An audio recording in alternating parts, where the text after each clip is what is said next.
The Horrible Gamers podcast may contain content not suitable for all ages. Listener discretion is advised.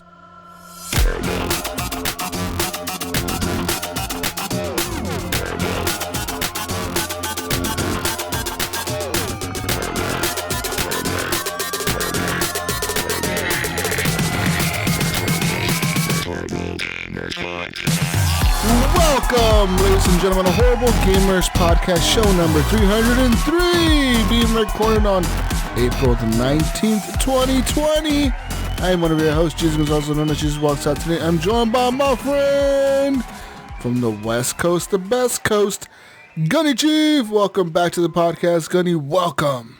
Good day, horrible people. Let's get this podcast on the road, baby. What's happening? What's up, partner? Howdy. Howdy. And from Little Ohio, surviving the Rona, the Mayo. What's up? Welcome. Oh, cough over here, surviving the Rona. He's over there sniffling. We got breaking news about the Mayo and the Rona, guys. But that'll be coming in at the news section in our coronavirus update this week. Anyways, welcome to the show, ladies and gentlemen. You can follow us on Twitter at _Horrible Gamers. You can also join our group, Horrible Gamers Podcast Community, on Facebook. It is a close group. And you can find that group by finding our page, Horrible Gamers Podcast. You can like that page, leave a review there, all that good stuff. Share that with your friends. Also, you can support the show with the monies like our friends over at Patreon at patreon.com/Horrible Gamers. I want to thank our friend Adam Sunday. Thank you, Adam. We love you. Also, Alan Maybe H, Bill Garner II, Brandon Willier, Brian Capessa, Chad, Commandalorian, David Snyder, Evan Tanaka, Henley, thank you, Henley, Jesse, John Jerome, Jonathan Big D Hall. I think the D, I know what it stands for, guys. I know what it stands for. What is D What is stand this? for? Drugs. Jonathan Drugs Hall. Jonathan Drugs Hall, yeah. M. Polo, Macmon, Nibron, Pork Chop Who, Robbie Wheat, and I got a message from Sean last week. So Sean Patrick, he sent me a message saying that that's how you pronounce his name. He said his name is pronounced Patch and then Wreck, like a patch, you know, like you put a patch on your chest or something, and then Wreck. And you put that together. Patrick. So, Sean. Patrick. Thank you, Sean. Thank you, Pat. Wait, you said thank you, Pat? It's Sean. Sean. Gunny, what are you doing, Gunny? What are you doing? What are you thinking?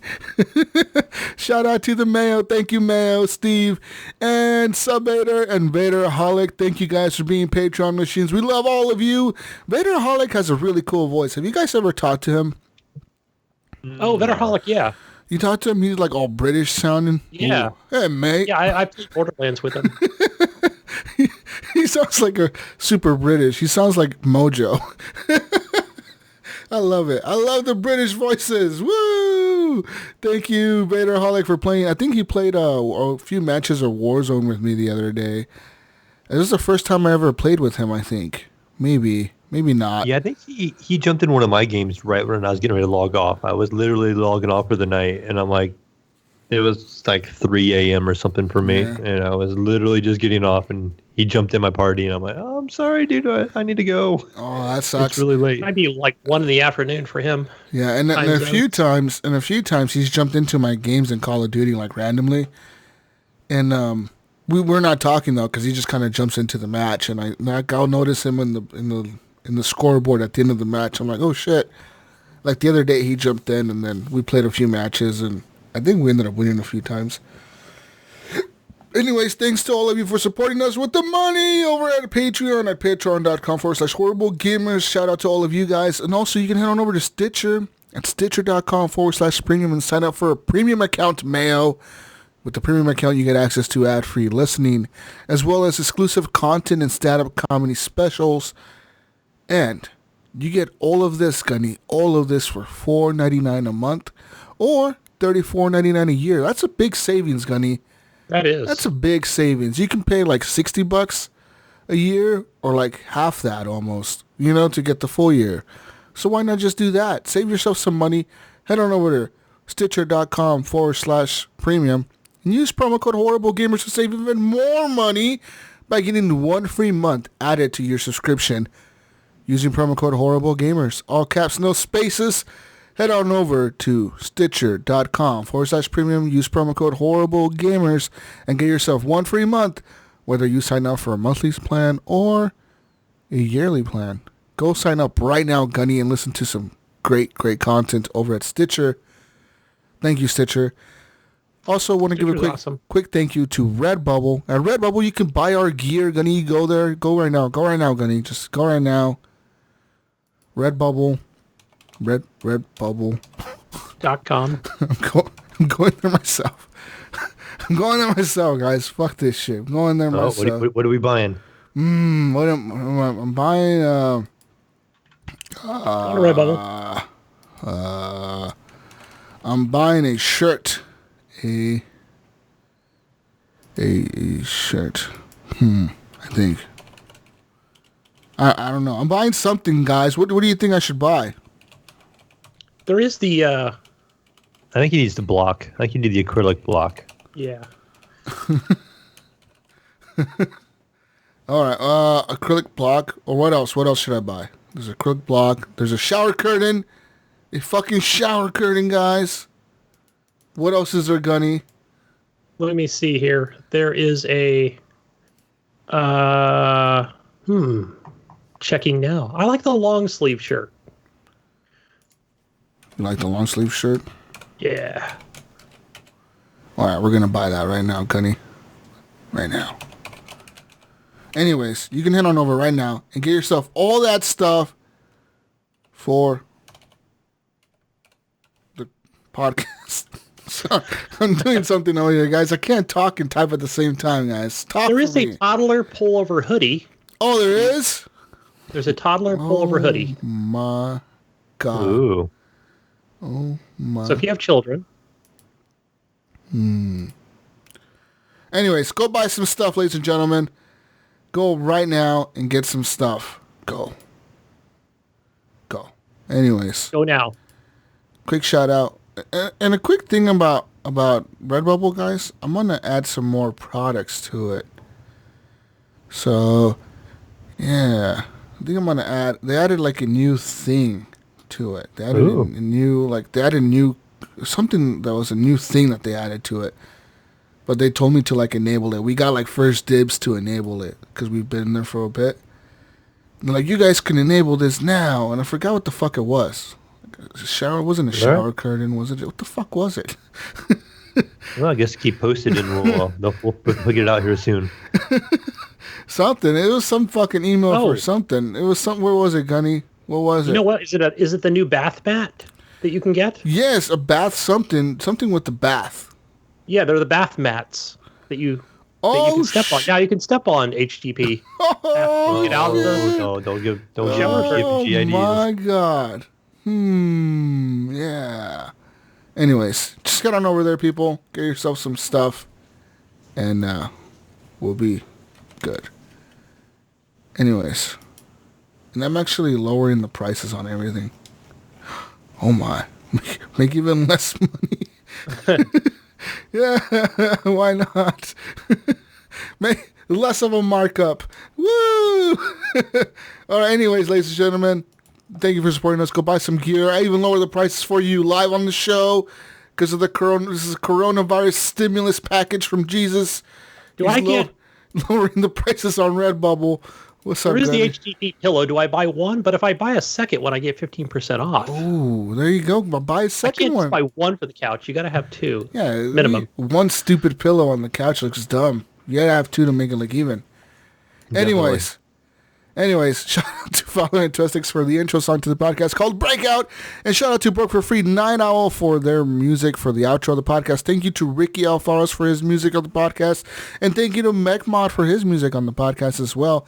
Thanks to all of you for supporting the show with your music. Send us more music if you ever make more music.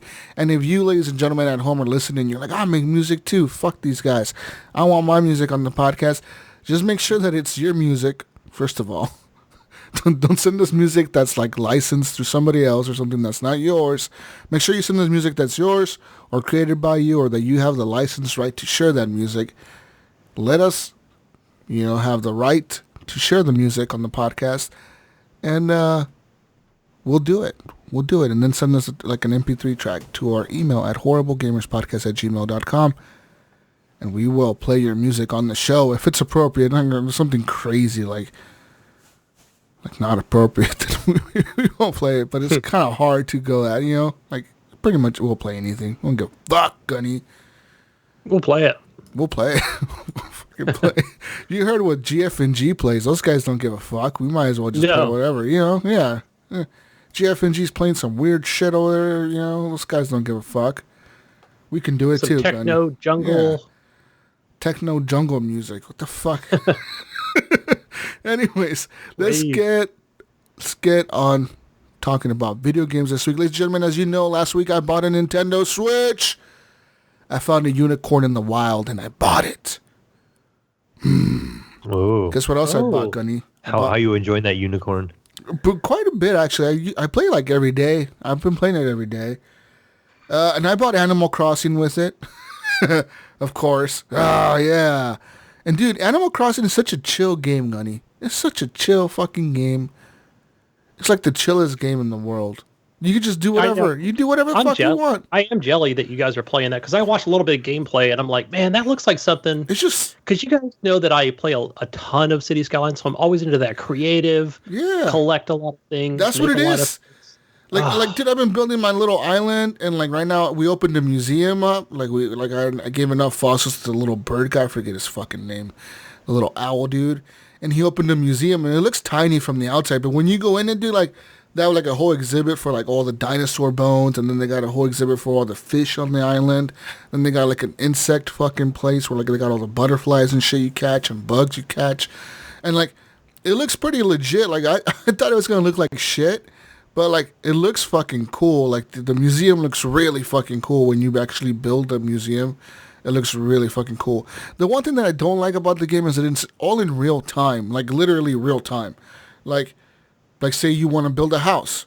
Well, like, okay, they start building your house. But then they're like, okay, we'll be done in, like, a day or two. So you literally have to, like, log in the next day to be able to see the progress on that building or whatever, So that's kind of the shitty part about it. And I haven't been gaming the system or like changing the time on my console because I don't know if you can even do that. I'm assuming you probably can. If you go offline, you can just change the time on the console or something and like trick it to think that it's like a certain time or day. But yeah, like pretty much it's all real time though, Gunny. Like it's kind of crazy. But I'm thinking that they're probably doing that just so it's not like, they don't want you to maybe get burnout and get too much done. Get too much all at once. Yeah, I see. Yeah, you're right. I can see like it can be like a thing to get you to come back the next day, right? To see like, what's the progress? So like, and this has actually been working for me because like every day you log into this little ATM machine thing. That's where you pay off your loan for the house that you take out a fucking loan on in the game, and the loan is not little. I thought it was gonna be like maybe like a few thousand coins. No, it's like 100,000 fucking coins to get like a house built. So it's like buying a house in California almost. Pretty much, man. And like you gotta pay this dude back, and like the cool thing is that pretty much anything gets you money. So like catching anything or like cutting trees down or like getting wood or sticks or fruit or like digging shit up out of the ground like fossils. Anything really gets you money as long as like the fossils you can donate them to the museum to build out the like the exhibits, right? So like say you get like a dinosaur bone, you can take it to the museum, the owl will like inspect the fucking fossil and he'll be like, oh, this is a fossil for like a T-Rex. And he'll be like, oh, we already have this part of the T-Rex, we don't need it. Here, I'll give it back to you. But a lot of the times he'll be like, oh, we need this part for the museum, do you want to donate it? And then you just give it to him, and then pretty much all he does with that is next time you go see the T-Rex, that new part of the bone or the new part of the body will be there, you know what I mean? It kind of like just helps like build out the exhibits inside the museum, which is only for you because you're gonna go see that. But whatever. So you could choose to not donate that though too, and you can just choose to like sell it. You can just take it back to the shop where the little raccoon dude is, and you just sell it to him. Like, here you go, dude, I want to sell this shit. And he'll be like, I'll give you 1,000 coins for this. And then you use those coins to pay off your debts, Gunny. Or buy shit or whatever. There's no enemies in the game, really. There's nothing that can kill you. Besides, the only thing that can actually like hurt you is these wasps. And those things will come down when like say you hit a tree and you're trying to get like wood out of a tree, so you have to hit the trees with an axe. I think you hit them 3 times, and that's the maximum wood they're going to give you, or the maximum things they're going to drop. But sometimes instead of dropping wood, they'll drop like a nest, like a wasp nest. And then the wasps will like a little music will start playing, and the wasps will like come out and start like fucking chasing you, and you got to outrun them. And if you don't outrun them, they pretty much sting you, and your guy looks all fucked up, like his eyes all puffy and shit. And I think, I remember that in the old one. I think if you get stung twice, your guy passes out or something, and like he wakes up in his house, like, oh, what happened? But that's really like all that's gonna happen. Like, you're never gonna die in the game, or like have like an actual enemy in the game. You know what I mean? And pretty much there's fishing, so you can just fish all day, and like. It's pretty cool because certain fish only come out at a certain time of day or certain time of the year. So, like, when you catch something, it'll go into, like, this encyclopedia thing that tells you, like, oh, this type of fish is only available to, like, March through June or something like that, or March through August or whatever. And this other type of fish is available only, like, in the fall or whatever the fuck. You know what I mean? So, like, different types of animals come out at different times of the year and different types of seasons. And right now we're in spring, so there's certain different types of butterflies and flowers and shit springing up. So all that stuff, like you pretty much get bonus points and miles and credit and all this money for discovering things and building out your island little by little, you know. So it's actually a pretty legit little fun game, dude. I remember the old one having that kind of stuff too, and I'm assuming this one's probably the same where like during holidays, there'd be special things you can do during the holidays. I think if I remember right, the old one on the GameCube during Halloween, like you could go to like a forest and there'd be like a little ghost that would appear and stuff like that. It was like an achievement and like type thing and stuff like that. It was well, actually, I found the little ghost because I was playing like at midnight the other day, and it was nighttime in the game, and I was in this forest walking around, you know, like looking for like fossils or something, and I saw this thing floating around, and I went to it, and it was a ghost. And I scared him, and he's like, oh, fuck, you scared me. And he's like, oh, fuck. He's like, help me find the rest of my spirit body or whatever around the island, and I'll give you something. So, and I did. And then he's like, okay, do you want something, like, expensive that you don't have, or do you want a gift? And I was like, what do you mean? And he's like, well, what do you want? And I was like, something expensive I don't have, or a gift of his choosing. And I was like, something expensive I don't have, and he gave me a bucket. I'm like, what the fuck? The fuck I need a bucket for it. Yeah, so he gave me a bucket, Gunny, and then there was like an achievement for like, you get these like little things called like Nook miles or whatever, where Tom Nook gives you these miles or whatever, and these miles are like, they're used to like, the miles are used to buy like special things, like you can buy an upgrade for your pockets to add like more slots for you to carry shit, or you can add like unlock better tools or better recipes for like the best tools. So I think I ended up using 5,000 miles, which took a while to get. Like it took almost all week to get, and I used those miles to unlock a new row of pockets, so like I could carry more shit with my guy. So now I'll have 3 rows instead of 2. But yeah, the game is fun, dude. It's a fun little game. It's very, I guess you could say kiddie, but not really. You know, it's just, I guess it's for a certain type of gamer. If you like collecting shit and just building things and just, like you said, Gunny, being kind of creative and watching things unfold, you're going to enjoy these types of games. And I kind of do enjoy those. You know, like obviously you guys heard how long I've played City Skylines for, and you know, all you do in that game is build. You don't even build anything. You just lay down grids and watch the shit build itself. You know what I mean? Yeah. It's pretty much all you do in City Skylines, so this is kind of almost the same. As far as like the house goes, like that house that you borrow money to put down on, like, can you build multiple houses, or is it really you just want one house to kind of decorate or collect things. I don't know if you can have multiple houses. I think you can only have one, because there's only so much space on the island, right? So, but I think you can upgrade your house to add more rooms to it. So like you can add different sections to the house.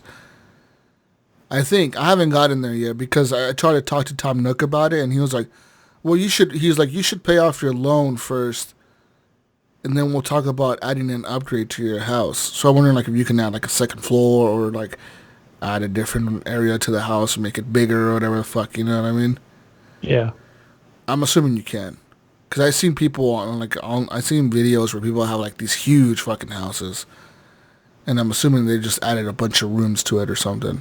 So, yeah, gotta give it up though. Gotta give props to Nintendo. Like I said, the graphics inside the museum, they look really fucking good. They look sharp, man. It looks like I'm surprised it looked that good for being a Nintendo. You know what I mean? Like holy shit, for being like a little Switch console thing. Like the museum looks really good. The way everything's laid out, the fish look really cool. Everything looks really nice. It's well detailed. Sometimes there's a few pop-in that does happen inside the museum. But, like, other than that, it looks fucking great. And the game runs pretty good, so I like it. I'm enjoying it. I look forward to playing more of it and building out my island. I need friends to play with me. I know Normie has the game because I saw her go online the other day. And it was like, oh, Normie is playing Animal Crossing New Horizons or whatever. And then somebody else on my friends list called like Badass or Bad something. They're playing it too. It's like, this guy is playing Animal Crossing. I don't know who the fuck that is. It could be Bill Gardner or somebody. I don't know who the fuck it is. I don't know the people on the Switch. Like, I don't so know. What can you? So have you played any kind of co-op or anything? As far as I know, they can come in and help collect. Yeah, I think they could just come in and help collect shit and like help you out or whatever. So, but I need to go to an island with more rocks because I need flint to build this store or something that I'm trying to build, and I need to find 30 like little flint things or whatever the fuck, or like I don't know what the iron nuggets or something like that. And I need to hit rocks. I was thinking too, you could, when you could visit people, you could bring in, say if you had like an apple tree, you had apple seeds and they didn't have apple trees in their town, you could bring those seeds and you could literally trade them apple seeds. That's and dope. They could plant apple trees. I think that's how the old one did it. Yeah, I'm pretty sure you can, because I think somebody, I think it was your mom or something. It was like, you got a letter from mom, and she sent you a gift, and in the gift it was peaches, and I started to eat them, but I'm like, wait a minute, I wonder if I can plant this peach. So I went and I dug a hole, and sure enough, you can just plant the fucking peach, and then it makes a peach tree, and then you can plant it everywhere. So like today, what I ended up doing this morning is I grabbed all the peaches from the peach tree because it takes a few days to grow, and today they were finally grown or whatever, and they had peaches on them. So I took the peaches off the peach tree, and I went around the island in random spots and just dug holes and like planted fucking random peach trees everywhere. So now my island's gonna have peach trees, and that's kind of my goal here, to have a bunch of fucking different peaches. And I think the original fruit that was on the island was pears, which sounds disgusting to me because I hate pears. I like pears. They just have a weird texture to them. I like apples better. Pears are just weird. I prefer apples. Pears are just weird. You only have like that weird, like, it's just a weird texture to me. I don't know, guys. Fuck pears, all right?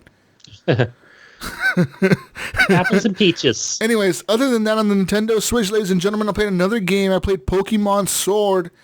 So there's Pokemon Sword and there's Shield. But I bought Sword, because fuck Shield. Shield is for pussies. Fuck Shield. It's all about Sword. It's just the legendary Pokemon that's in the game. In Sword, there's this one a Pokemon that has a sword. And in Shield, there's a Pokemon that has a shield. And that's the legendary Pokemon. Woo! I think that's the main difference. I don't fucking know, Gunny. I bought Sword, though. I've seen gameplay of Sword. It looks pretty tight. And it's fucking dope, dude. Like the game starts out, you're like this kid in this town, right? And you're watching, like it starts off in this big stadium, and it shows this dude, like he's like the champion or whatever. He's about to fight a battle, and like he has a Charizard, but then he like uses this thing called Dynamax, and he tells Charizard to go Dynamax, and when the Pokemon go Dynamax, they're in these huge stadiums, or like football stadiums or whatever, but they're Pokemon stadiums. But they they're in there and they're fighting these battles, and there's like these people are cheering and shit, and like they tell the Pokemon to go Dynamax, and what happens is the Pokemon like become like huge, like the size of like a building or something, you know what I mean? And then that's how the Pokemon fight each other. So it's like instead of like being like normal Pokemon battles, they're like these huge battles, you know, where like these two big ass Pokemon killing each other or whatever. They don't really kill each other, but they're battling each other. So like, I think that's like one of the main features of this game is the Pokemon can Dynamax. So pretty much you're this kid from this town, and your best friend's name is Hop. And my boy Hop came over to my house, and he's like, yo, motherfucker, my brother's coming back. And his brother is the dude you were watching on TV, like the champion guy or whatever that you were watching. That's his brother. He's like, yo, my brother's coming back to town or whatever. He just won the championship. You want to go or whatever to my house? And you're like, yeah, let's go. And you go and you fucking go and hang out with him or whatever. And his brother shows up, and everyone in town is like, oh, the fucking champion is back. Oh. And of course his brother is like, I want everyone in this town to become the greatest Pokemon trainers or whatever the fuck. And then he gives you a Pokemon. His brother gives you like a choice, like which Pokemons you want. And there's like a little leaf Pokemon. There's a water Pokemon. There's a fire Pokemon. And I chose Hydra. I chose the fire Pokemon. His name is Score Bunny. Score Bunny looks like a bunny. Yeah. He looks like a bunny, but he has fire like coming out of his ears or something. The Fire Buddy. So he's Scorched Bunny, but his name is Score Bunny. And so he's my Pokemon, and I've been using him, and pretty much like they teach you the basics, like of course like any Pokemon game, they say like, oh, like you gotta fight, and then it's like exactly like Temtem, Mayo, where like Right, I'm thinking Temtem. yeah, like because that's the only thing I've played. loses health points, and you can like heal them during the middle of the battle, and you can take them to Pokemon centers, and in the Pokemon Center you can heal them all up, and you can only have 6 on you at a time. You can catch as many as you want, but the ones that you catch that are extra, like I've caught like a bunch of them, but the ones that I'm catching that I don't want to use in battle, that they look kind of gay to me or whatever, they look stupid, you know, they're fucking, I don't want to use this stupid ass Pokemon. Like those things, I ended up putting them in boxes, and in boxes they just stay like in storage or something. I don't know. Fuck, I don't know, man. They stay in storage. So I put them in the freezer or something. Stay in there, motherfucker. And I've been catching Pokemon left and right. Been fighting battles with people. I made it to the first big town now, which is like about an hour into the game, maybe 2. It's like the first big town. It looks like London. Everyone says mate. Hey, mate. Hey, mate. Hello, mate. G'day. Good day, mate. Wait, that's Australian.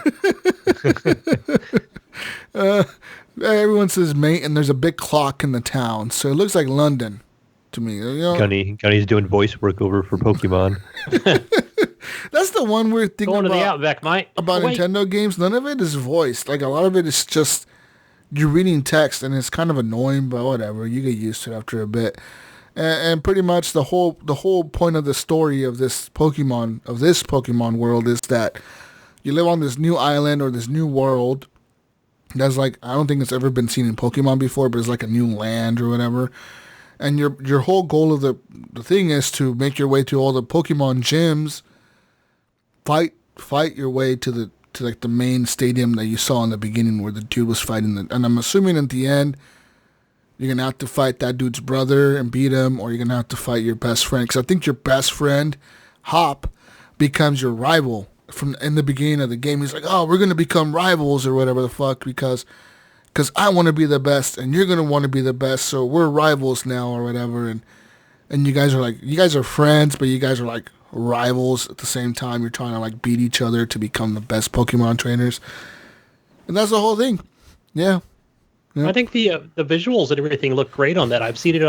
I've watched it on Twitch, and I like the stadium. Yeah, it looks fucking dope. Yeah, it looks really cool. Like I said, the Pokemon battles are really dope, man. When they Dynamax or whatever, like I was able to Dynamax my Score Bunny. I was like, Score Bunny, fucking Dynamax, motherfucker. And he became all big and shit. And I fought this like pigeon-looking thing, and I fucking fucked him up. But yeah, like it was pretty dope. Because when they Dynamax, they get like a bunch of health points too. They get like super extra health and like super extra like attack bonuses and shit. So it's pretty badass. But it's just like Temtem, Mayo. Like if you've played Temtem, you've played Pokemon. I've only watched him play. my son play. But yeah, I have a pretty good idea what it's like. But it's exactly like that. Literally, it's that. But like I said, the Pokemon can become big, like the size of a building when you go Dynamax, and you get like this other shit around the world called light power or some kind of like electric power or some shit. And this is like some kind of drug or something. It's like this power. Oh, they got drugs in Pokemon. Nice. It's like this power you get, and everyone wants it. Every person that I talk to, like, yo, man, you got that light power, and I'm like, yeah, I got some of that shit. And like, oh, you give me 200 light power, I'll give you a Pokemon. And it's like, oh, well, okay, here you go. And then they give you like Pokemon and shit. It's like crackheads giving you all their shit for crack. Like, you got some more of that. You got some more of the light electric shit. You got some more of that. And it's like, yeah, I got some of that shit. And then they give you some. The new crack for kids. They give you some of that shit. And then I ran into some powerful ass Pokemon, dude. I was fucking around exploring the world, and this motherfucker showed up and he was whipping my fucking Score Bunny's ass. Like, my Score Bunny is like I think he's like level 11 or 12. And this motherfucker was like level 40. He's just whooping my Score Bunny. He's like my Score Bunny hits him and takes like a little bit of health away from the dude. He hits my Score Bunny. It goes down like more than halfway. It's like, oh, fuck. Oh, man, he's going to die. I can't let that happen, Gunny. I can't let that happen. Retreat option. No, and it says like, you cannot. It's like, I put run. It's like, you cannot escape. I was like, oh, shit. You think a bunny would have a higher chance to run? He fucked me up, man. So yeah, the difference between this Pokemon and, say, for example, like, why you may be asking yourselves, why didn't I buy like Pokemon Let's Go Pikachu or Let's Go Eevee or whatever the fuck, like those other Pokemon games that came out last year or the year before? The difference between those Pokemon and this one, what I read is one of the main differences is that those Pokemon games are more like you can see every single Pokemon on the map as you're walking. So like you can choose to like not capture a Pokemon or not run into Pokemon. You know what I mean? Like you can see them. Where you're walking through the tall grass, you can see them. And in this one, there is random encounters. You can still see some Pokemon in the tall grass. Like, you will see, like, a certain Pokemon, like, walking around, and you're going to have to fight him if you run into him. Or, like, in the tall grass, you may see 2 or 3 Pokemon walking around. But even in the tall grass, you can still have random encounters. So you can either run into those Pokemon or have a random encounter still. But, yeah, that's just the way it goes, So that's the main difference between the two. And obviously in this one you can Dynamax. I don't think in Pokemon Let's Go Pikachu or Let's Go Eevee, I don't think you can Dynamax. That's the first time I've ever seen it. Yeah, in this one. And in this one they have those bigger battles where like in Pokemon Let's Go Pikachu and Let's Go Eevee is more original, where like you're fighting these trainers and they're like little, like in their dojo. In their dojo, yeah, like in a little setting, where like in this one you're fighting the trainers in like a big stadium, and the crowd is cheering and the crowd goes wild when your Pokemon does a good hit or something. You know what I mean? So like in this one you get like more like it feels like more, to me it feels more realistic, like more like what it would actually be like if there was Pokemon in real life and we're seeing these fucking battles. You'd have people cheering and shit. You know what I mean? Like people going nuts. Yeah, you've got a real theater. Yeah, there. So it looks Sure. it makes it more exciting in my opinion. So I look forward to playing more of it, obviously. So yeah, and it looks great, Gunny. Like you said, I was really happy to see how good it looked. I was actually surprised, like, to watch this like Hydra snake enemy Pokemon, and the animations from whether it be from the cutscene or actual real gameplay it was remarkable. I'll say that it. It's like, damn, now I want to get a Pokemon game. Like, I thought it was just like a little kid's game. I mean, a lot of people do say they're like little kids' games, but they are fun. They have like that addictive nature where, like, if you like to collect shit and see your Pokemon level up and your Pokemon become stronger and stronger and stronger and stronger, and build a perfect team of Pokemon. This is a good game to get into. It is $60, so know that. But Other than that, other than those two games, I really haven't played nothing else on the Switch. I think I bought the Telltale series of Batman because I never played the Batman Telltale games. I think I got the whole collection for like $5 or $6 or something. Aren't those on Game Pass though? Maybe on you don't really Xbox. have yeah, it's on the Xbox. Yeah, maybe Game Pass, just I on the believe. console. Yeah, on the Xbox, but not on the PC. That's the shitty part about Game Pass. They have it split up like that, where I wish they were just across everything, but I get why they do that, because obviously not every PC game can be on the Xbox, and not every Xbox game can be on PC. You know what's cool about that Batman Telltale game is, I know Eric Graham on our Discord. He somehow, I think he did it where he invited us on Discord, where we watched him stream it to Discord, and then we made the choices. Like as to, well, we made our own choices, whether they be on, he could have made different ones, but then it kind of shows at the end what we chose as far as options. Nice. Yeah, it's a pretty neat feature. I look forward to playing it. I look forward to just kind of experiencing that Telltale type of world again. Haven't been in it in a while. I still look forward to the Wolf Among Us Season 2, which the new developer is working on apparently. So, oh man, I just can't wait for that one. That's really the one that I'm hyped for, because I fucking love the Wolf Among Us, dude. But yeah, besides those two games, on the PC, I ended up buying a new game this week as well, guys. I bought, what the fuck is this game? Ghost Nico owns it. I know he does. Ghost Nico. You own it, motherfucker. He owns a lot of Steam games. I noticed, like, I'll be looking for a game like Ghost Nico owns this game. Like, he owns everything. Ghost Nico has played. Yeah, he pretty much owns everything. I think he just buys everything on Steam that he sees. Anyways, it's called Mount and Blade 2 Bannerlord, and this game it's pretty cool, man. It's a fucking what you call it? Yeah, It's like an RPG.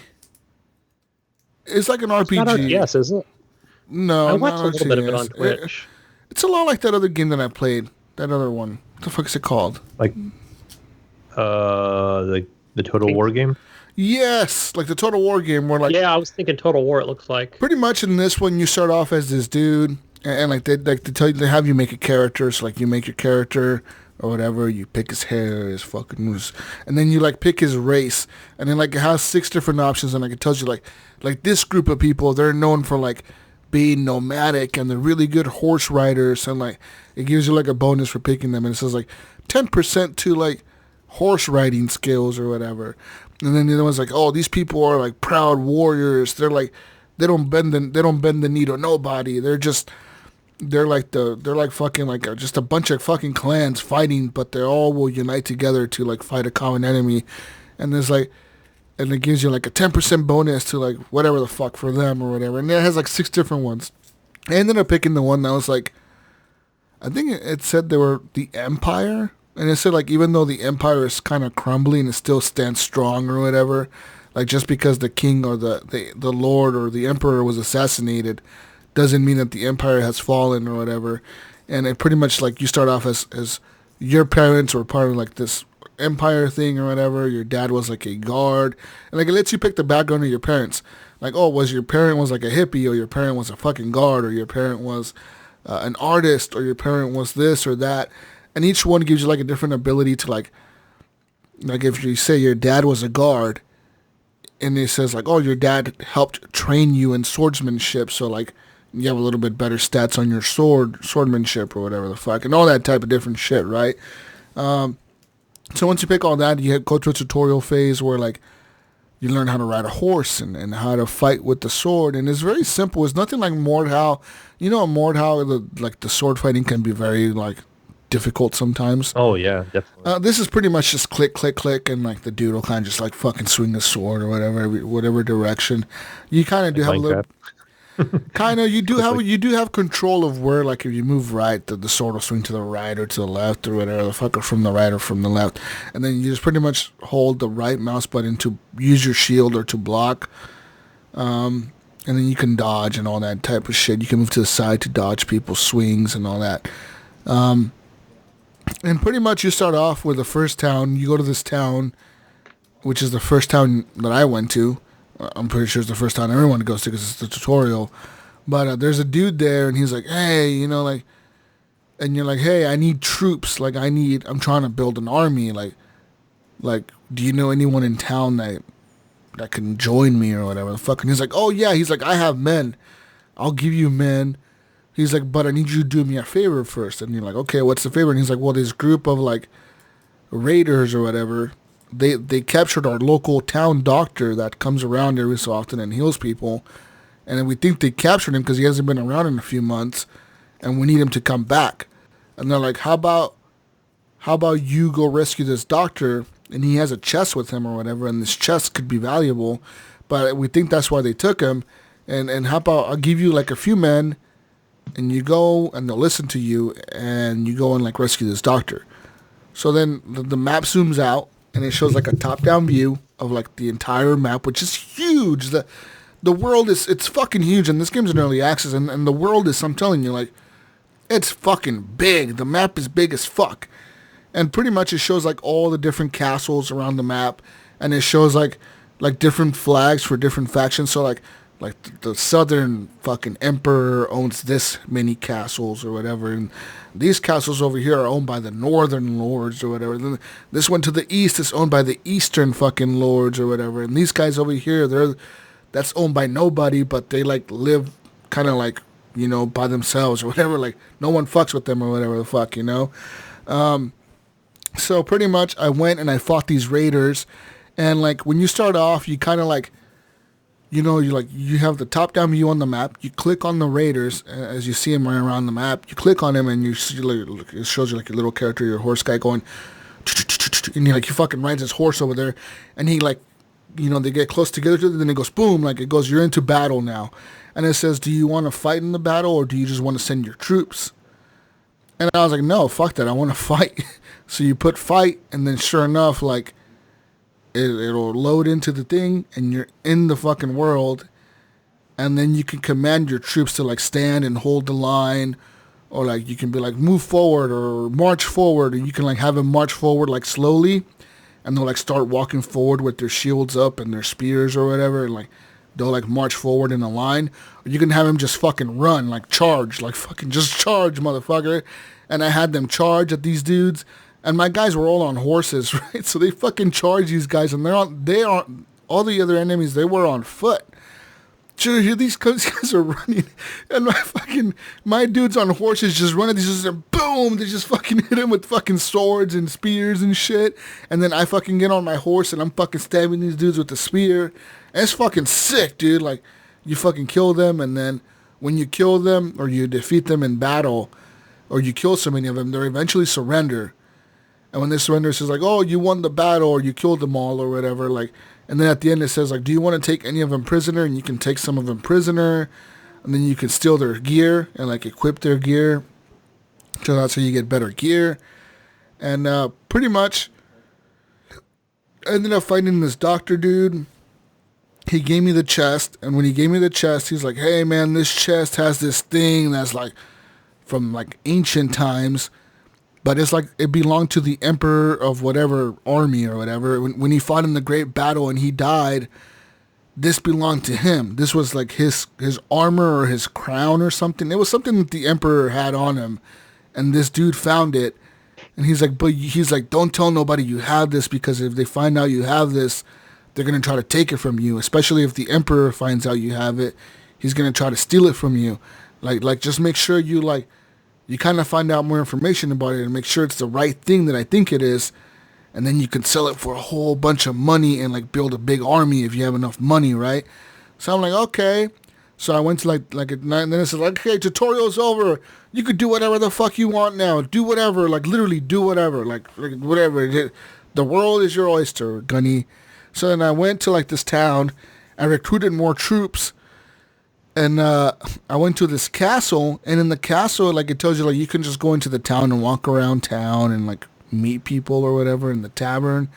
And in the tavern, you can hire mercenaries. That the mercenaries are better trained than the peasants, but they do cost a lot more money. Like a peasant, like a normal dude, like if I go to the street and I'm like, hey dude, join my army, he'll be like, okay, pay me like 50 gold, and he'll be like, okay, I'll fight with you.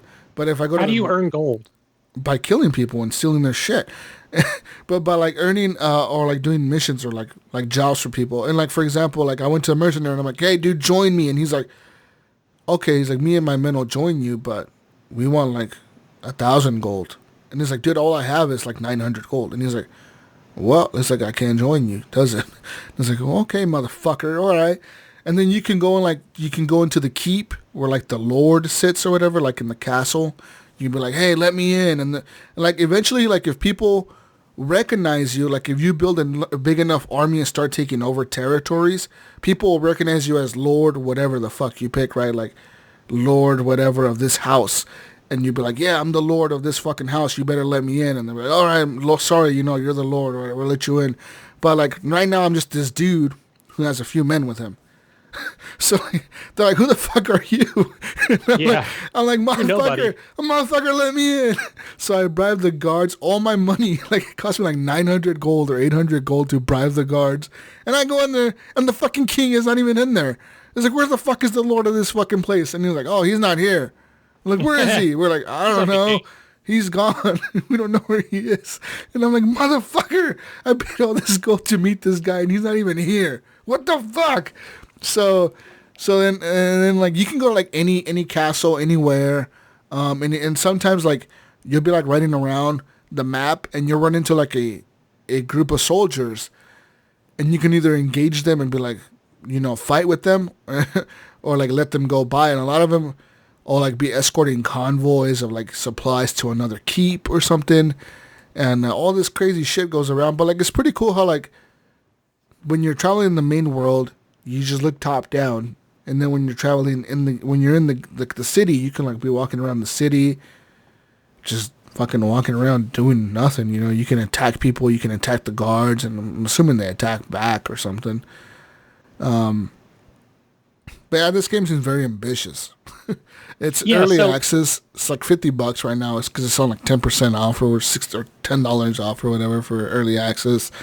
But it's big game, Gunny, and you can eventually once your clan, which is what they call your group of soldiers at first, a clan. Once your clan becomes big enough, like level 1, you can like go to a keep, and you can go to a lord like of a keep and be like, hey, I want to serve under you. Like I pledge my allegiance to you.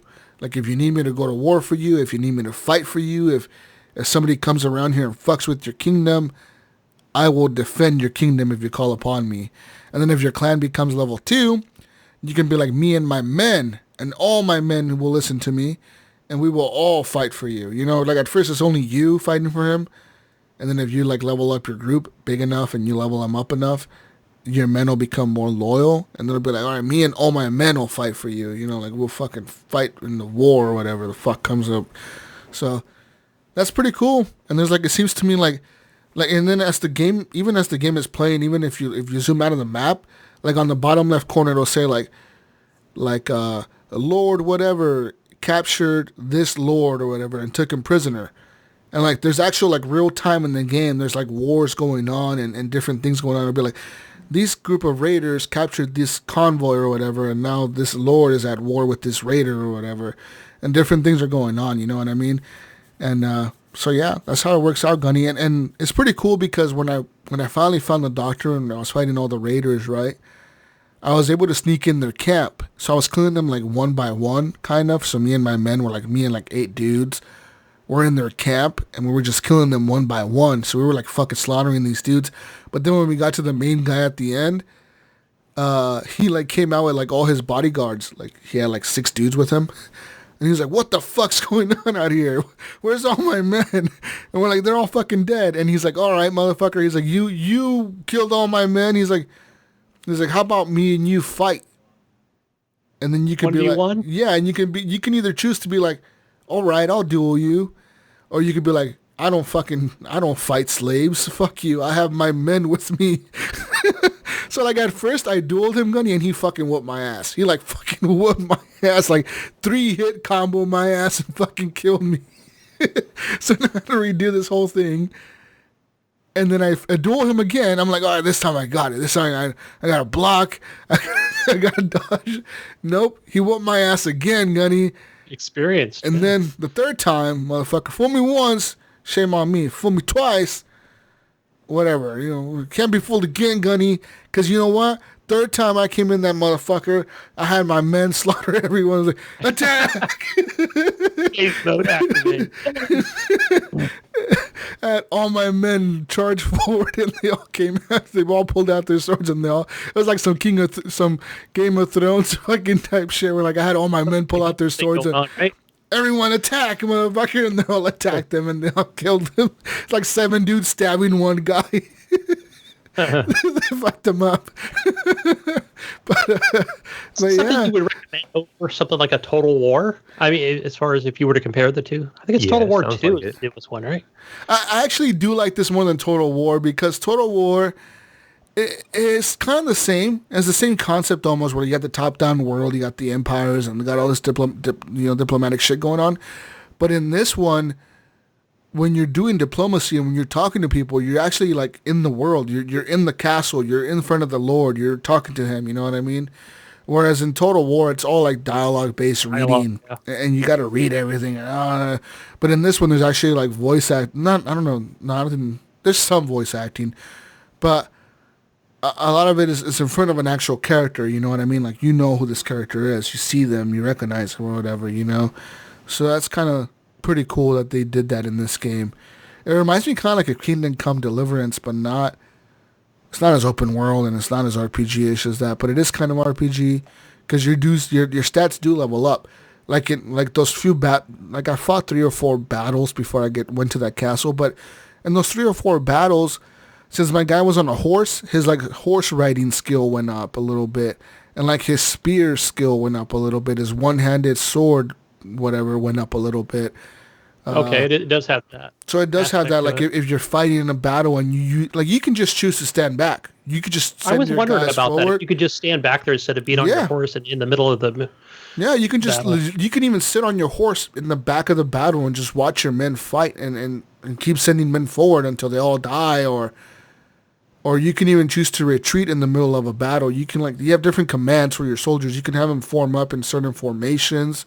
You can have your soldiers flank or your soldiers do certain different things. You can set them up in different formations too, and have them from the left or from the right, or have them all on a fucking line, or have the archers shoot arrows first and then have your men charge. You can have different types of things, and there is a battle mode in this game. So there's a campaign mode, which is what I was playing. There's a multiplayer mode, which I haven't tried, and there's an actual just a free battle. So I'm assuming that's just pick an army and fight another army or whatever, just to see how it works. So if you want to just experience just a cool looking battle, you can even do that. So there's different modes in this, and it's all early access. So yeah, and I did when I was in the city, I tried to talk to some NPC characters that are walking around, and it's right now the game's in early access. You cannot talk to this person or whatever. It's oh, okay, whatever, fuck you. And then I did try to walk out of town and walk into the forest in the first person view. And after getting so far out of town, it's a little timer started counting down. And it's hey, you're walking out of bounds. It's gonna reset you or whatever, So it resets you back into town. Oh, is that something you have to fast travel? Yeah, like I said, when you're traveling out of town, you gotta have that top down map, because that's where you see when you have that top down map is how you see the dynamic of the world changing, and you can see the armies moving and the troops moving and what's going on, right? You don't want to get caught by these troops, so you want to avoid them. You kind of move this way or that way. So there's that. It's a pretty cool game. It seems very deep, though, to be honest. But if Ghost Nico can do it, I can do it, Gunny. Absolutely. And you've got the experience from that Total War game. Yeah. What do you think, Mayo? You going to buy this? Probably not. Probably not. I don't know. I've gotten so far away from RTS top-down type games that it just... But it's not top-down, Mayo. It's top-down and first-person. It's both. Yeah. I saw a lot of first-person stuff in this. Yeah, there's a lot of it. It looks like when you're in the town, it looks like Skyrim or something. You're in these old castle-looking towns, or it looks like Kingdom Come Deliverance, like that. You got these castles and shit, or these little villages with farmhouses and farms and shit. It looks pretty cool. Yeah, I don't know. I'll just let you play it. Okay. I'm interested. Gunny's interested. Gunny, okay, Gunny. Okay. I probably wouldn't know how to play it, but settle down, Gunny. Settle down. I want it. I'm going to add it to my library right now. And then, what else did I play this week? I played some more Call of Duty. Whoa, what do you think of that? Whoa, you played Call of Duty? Whoa, some more Call of Duty, guys. Me too. I went 4-2. Oh no, it was the other way around. Sorry. Yeah, we played some Call of Duty right before the show, but before that, this week I actually got a new gold gun, Gunny. I got a new golden gun. I finally got the Odin gold. That's that big gun with the huge suppressor, like the 3-foot suppressor in front of it. I got that one gold finally, and now I'm working on my FAL. And I thought I was going to hate the FAL because it's a semi-automatic rifle, and I fucking love it, dude. I'm so good with that gun. I think that's the one Minnie liked when he was on the show. Yeah, he was the one saying that, I love those guns, and I thought it was going to be shitty. I was waiting. I was just putting it off. I didn't want to do it. It's like, I might as well just do it now. And I started playing with it. Right? No, it's a semi-automatic, so it's a single fire, it's kind of like a sniper rifle, and but it you don't have to like pull back the bolts or anything. But this thing is so fucking good, dude. And hardcore is like a one-shot kill anywhere on the body.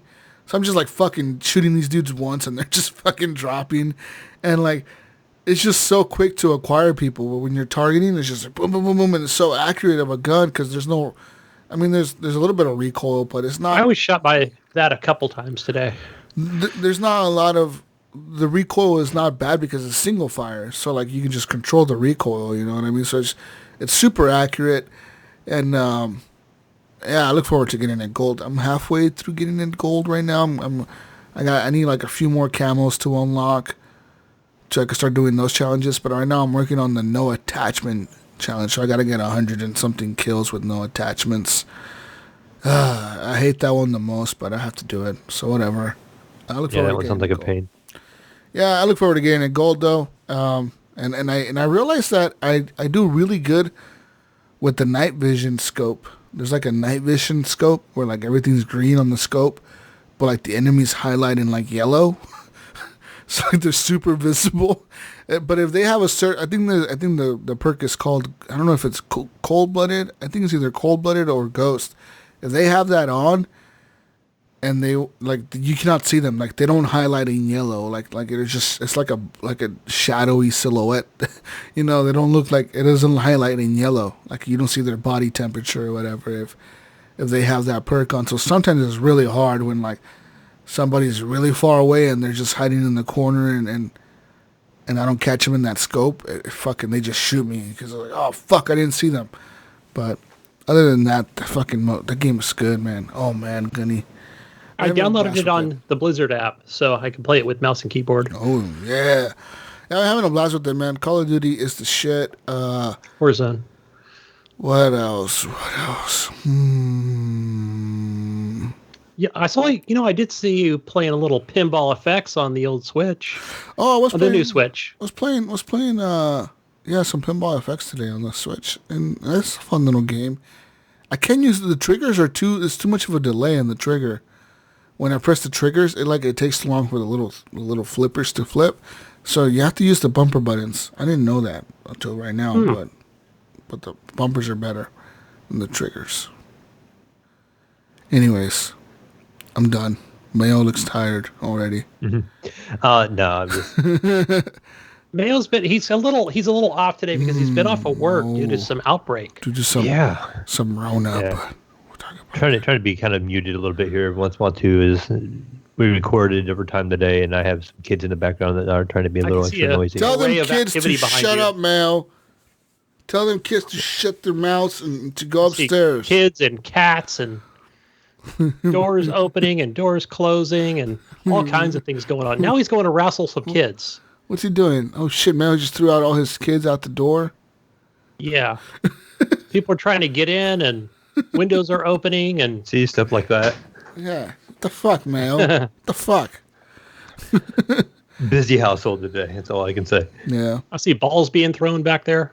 But yeah, that was my daughter actually just getting home. And speaking of her, something I played this week. We actually played some Jackbox 3. Decided to go ahead and try to stream that, and was thinking maybe about setting up a community night, and was maybe thinking about seeing how well it would stream and how much of a delay there was so people could watch it and interact.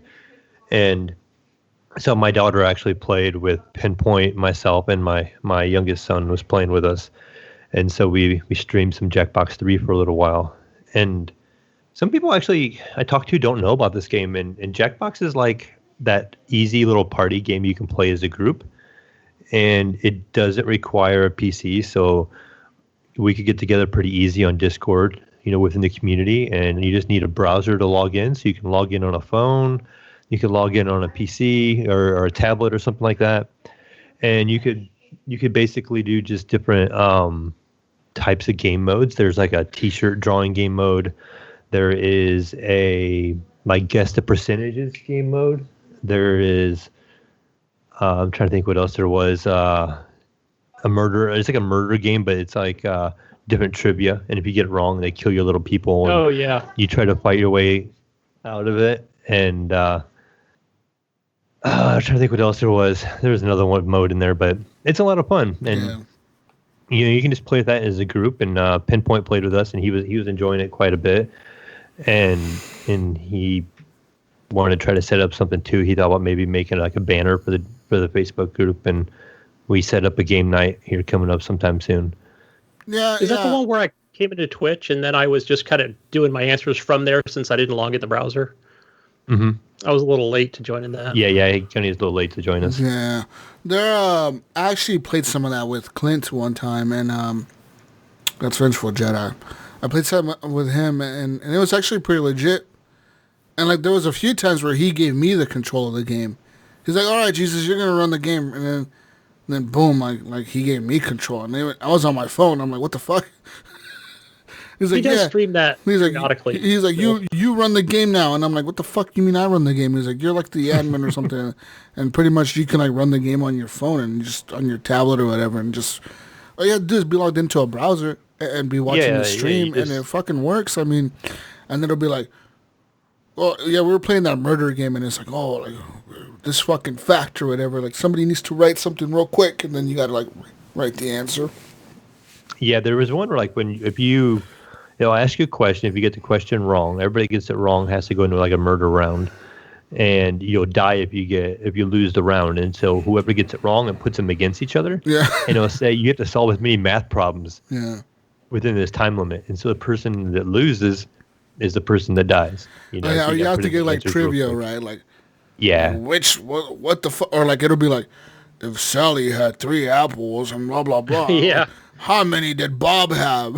It's like, what the fuck? Right. But yeah, it's good stuff. So we enjoyed that a little bit. Maybe again. We should play that. We should play that sometime, man. We could play it all together. Why not? We do this podcast all the fucking time for 3 hours. Discord. Yeah, we could set up a Discord night and get some people from the community in Discord. Let's do it tonight.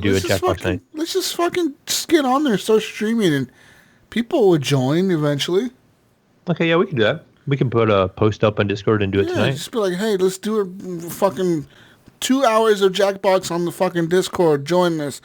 I mean, especially right now with all this corona shit and everyone in quarantine, everyone's fucking bored. Like get people and their families, like, hey, get your fucking family together and join HGP for a fucking game night, Like, how many people can be on there? Like I was going to say it's up to 8 players, I think you can have. So 8 people, that's like, we can all be, all 3 of us, and then 5 more people. That's... Yeah, I know Pinpoint wants to play again, so I know Pinpoint will play, and maybe his wife even played with. After he played, I was listening to GF&G this week. We had played together, and he was telling his wife about it, and he ended up, I think, getting one, or there's one on Game Pass. Yeah. And so they ended up playing that one, just him and his wife. Yeah. And they enjoyed that. Yeah, so. Jackbox. It's definitely a game for gamers and non-gamers. Yeah, because the thing is, it's so easy. It's on a tablet, and someone's going to be like, draw a cat. Yeah. They'll be like, vote which one looks like the best cat. And, and like everyone's voting. And then whoever gets the least amount of votes fucking dies. It's like, fuck, I lost. But I love that game, dude. That game is fucking dope, especially, like I said, because it's so easy. You could be on your phone or on your PC and on a fucking watching the stream on one screen or whatever, and then fucking on a tablet or your phone on the other hand, and just you can put your boom. You can We crop can stream it right to the browser Discord channel window. also. So, Yeah. like, you don't even need to use Twitch. We could just put it right in the Discord. And right now that it's boosted, it's gonna give a better quality and all. So fuck it, let's do it. Let's do it All right, let's plan for it. But, tonight. besides that, what's that? Tonight. Yes, Everyone tonight. listening to this is like, "What the fuck, guys? This is the fuck."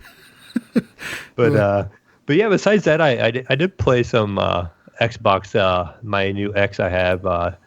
Pinpoint over there was talking me into playing some different games, and he talked me into playing some Halo 5. I think it's called like Warzone, where it's just kind of like a big open PvE.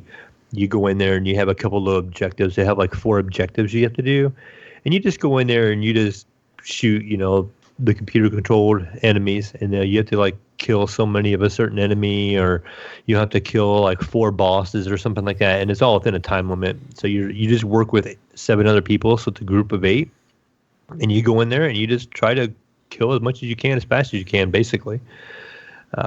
We played that for a little while. I can't remember, Gunny, did you join us in that for that one? No, I thought Warfront when I zone? joined you guys were playing the beginning of the campaign.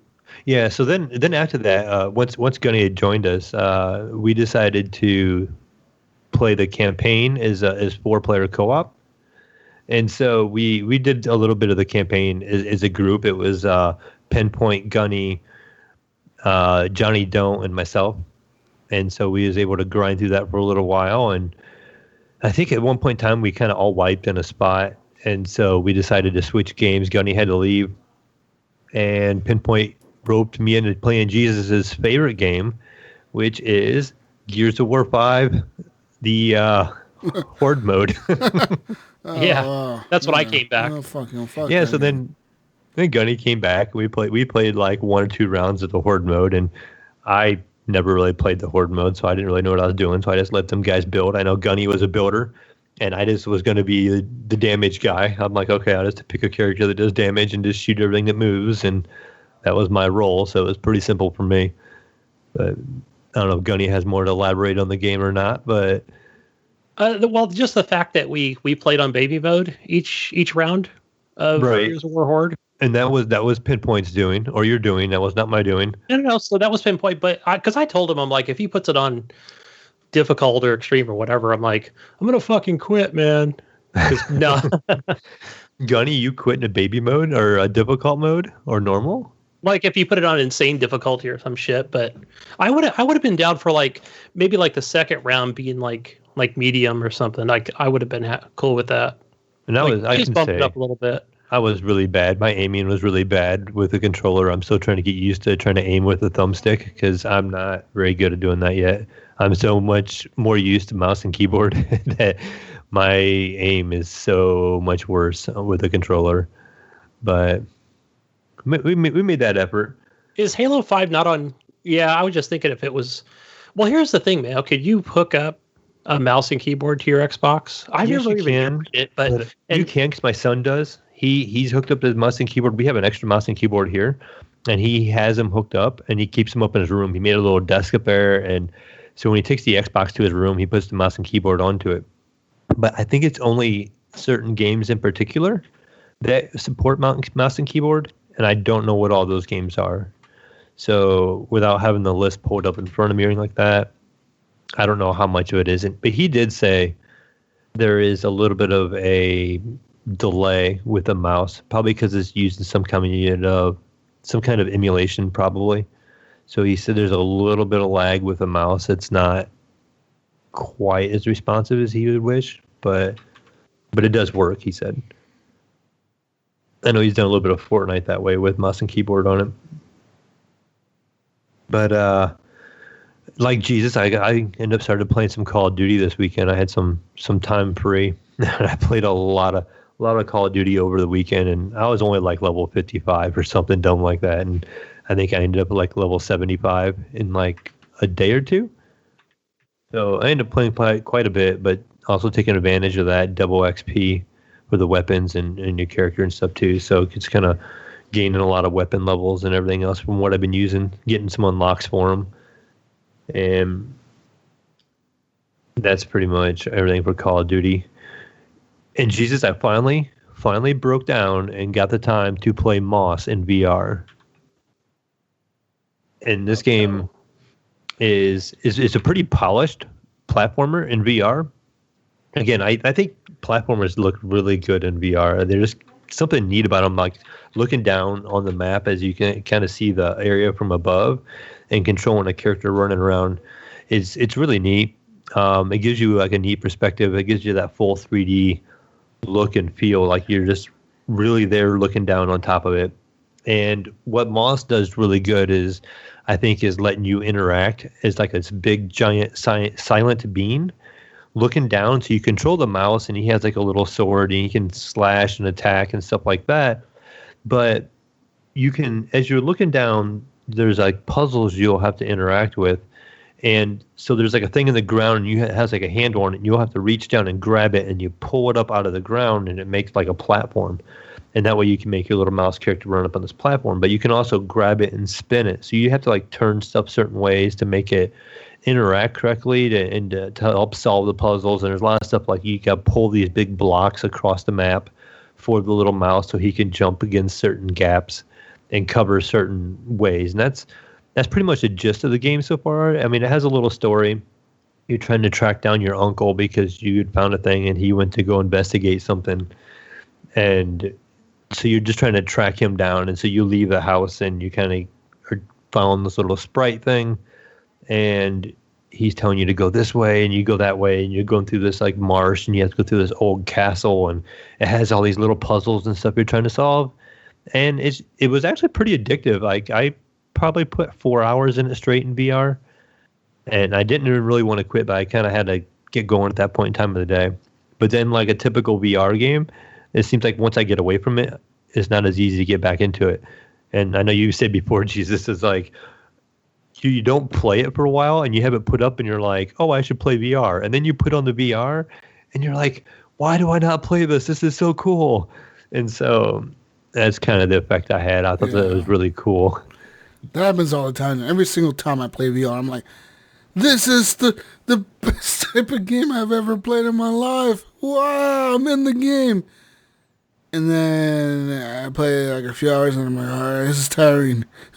I need to take this shit off. This is too tiring for me. I need to take this off. And then I take it off. I have to interact. Right. Yeah. No.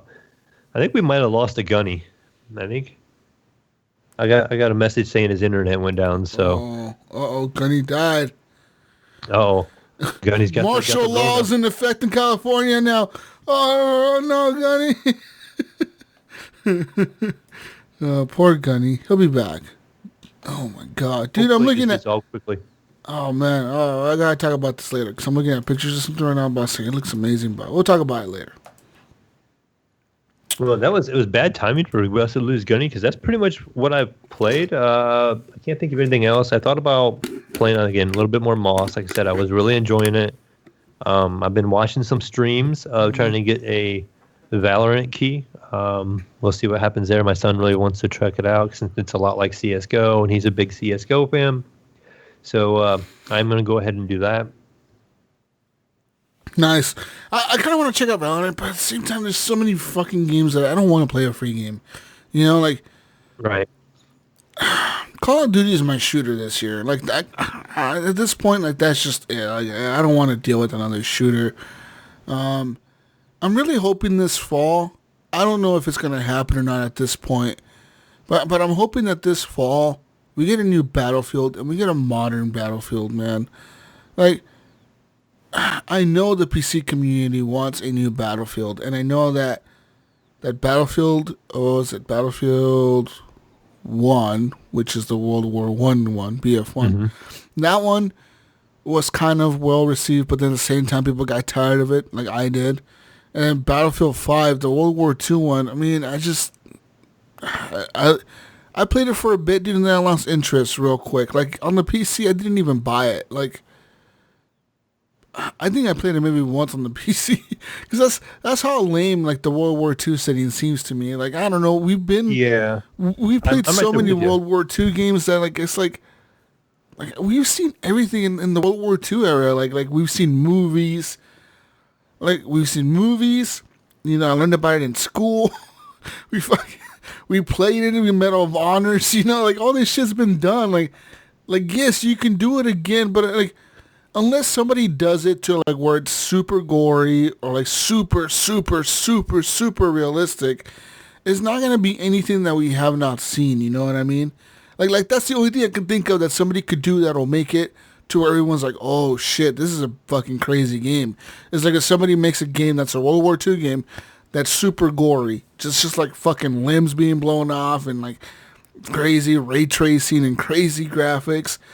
But if it's not that, like wait a minute, the new Battlefield has ray tracing, so like even that, you know, like you're just not gonna see it. It's not gonna be good. Like, I found myself playing Battlefront more than Battlefield, you know, and that game's older. And I have more fun playing that game than I do Battlefield. Even though they're the same kind of game, you know, it's just basically Battlefront's reskinned Battlefield, except for Star Wars, you know? Yep. But it just has a better appeal to it. Like, it's funner, or more fun, I guess you use the word, but... No, I agree, and I loved Battlefield 4, dude.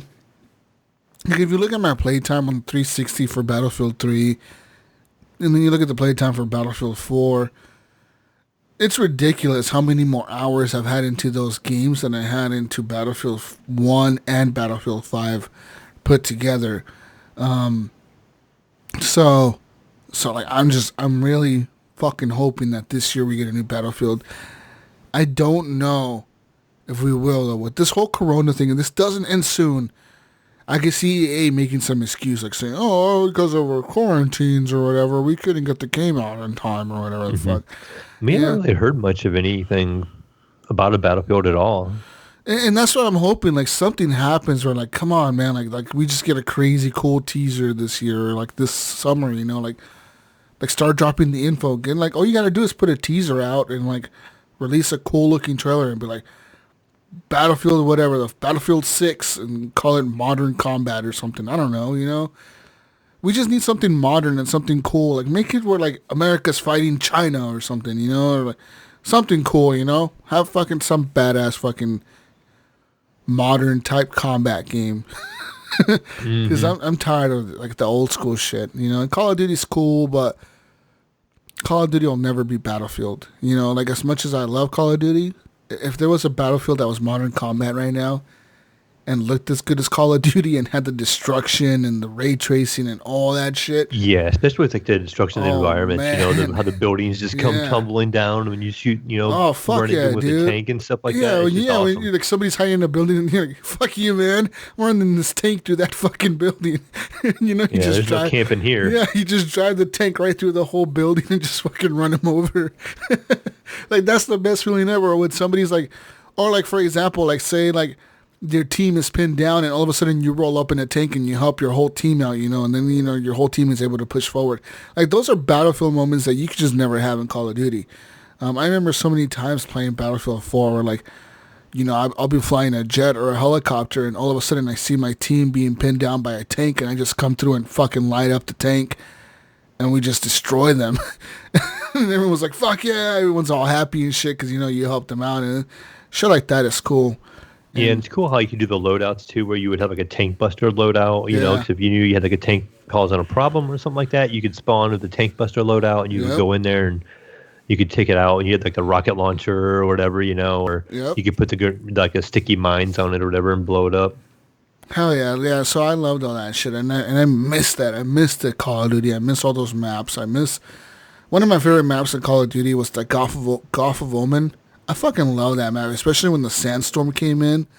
That map was amazing, dude. I fucking Call of Duty or Battlefront? Or Battlefield? Battlefield. Yeah. And then what other map on Battlefield? There was another one, Caspian Border. I fucking love that map. Like, all those maps were so fucking good, you know. And when they brought them to Battlefield 4, they were amazing. I just wish, like, we had some new fucking Battlefield with destruction and everything, man. They just need to do it. I just hope that they're not like, oh, now we're doing Battlefield Vietnam. Like, fuck you, man. Like, I want modern combat, you know? But anyways, I mean, that's all we have, really. Gunny's not back yet, so So what's going on? Maybe we'll work on it in the news and.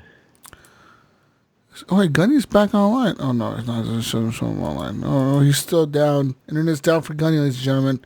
Oh, shit.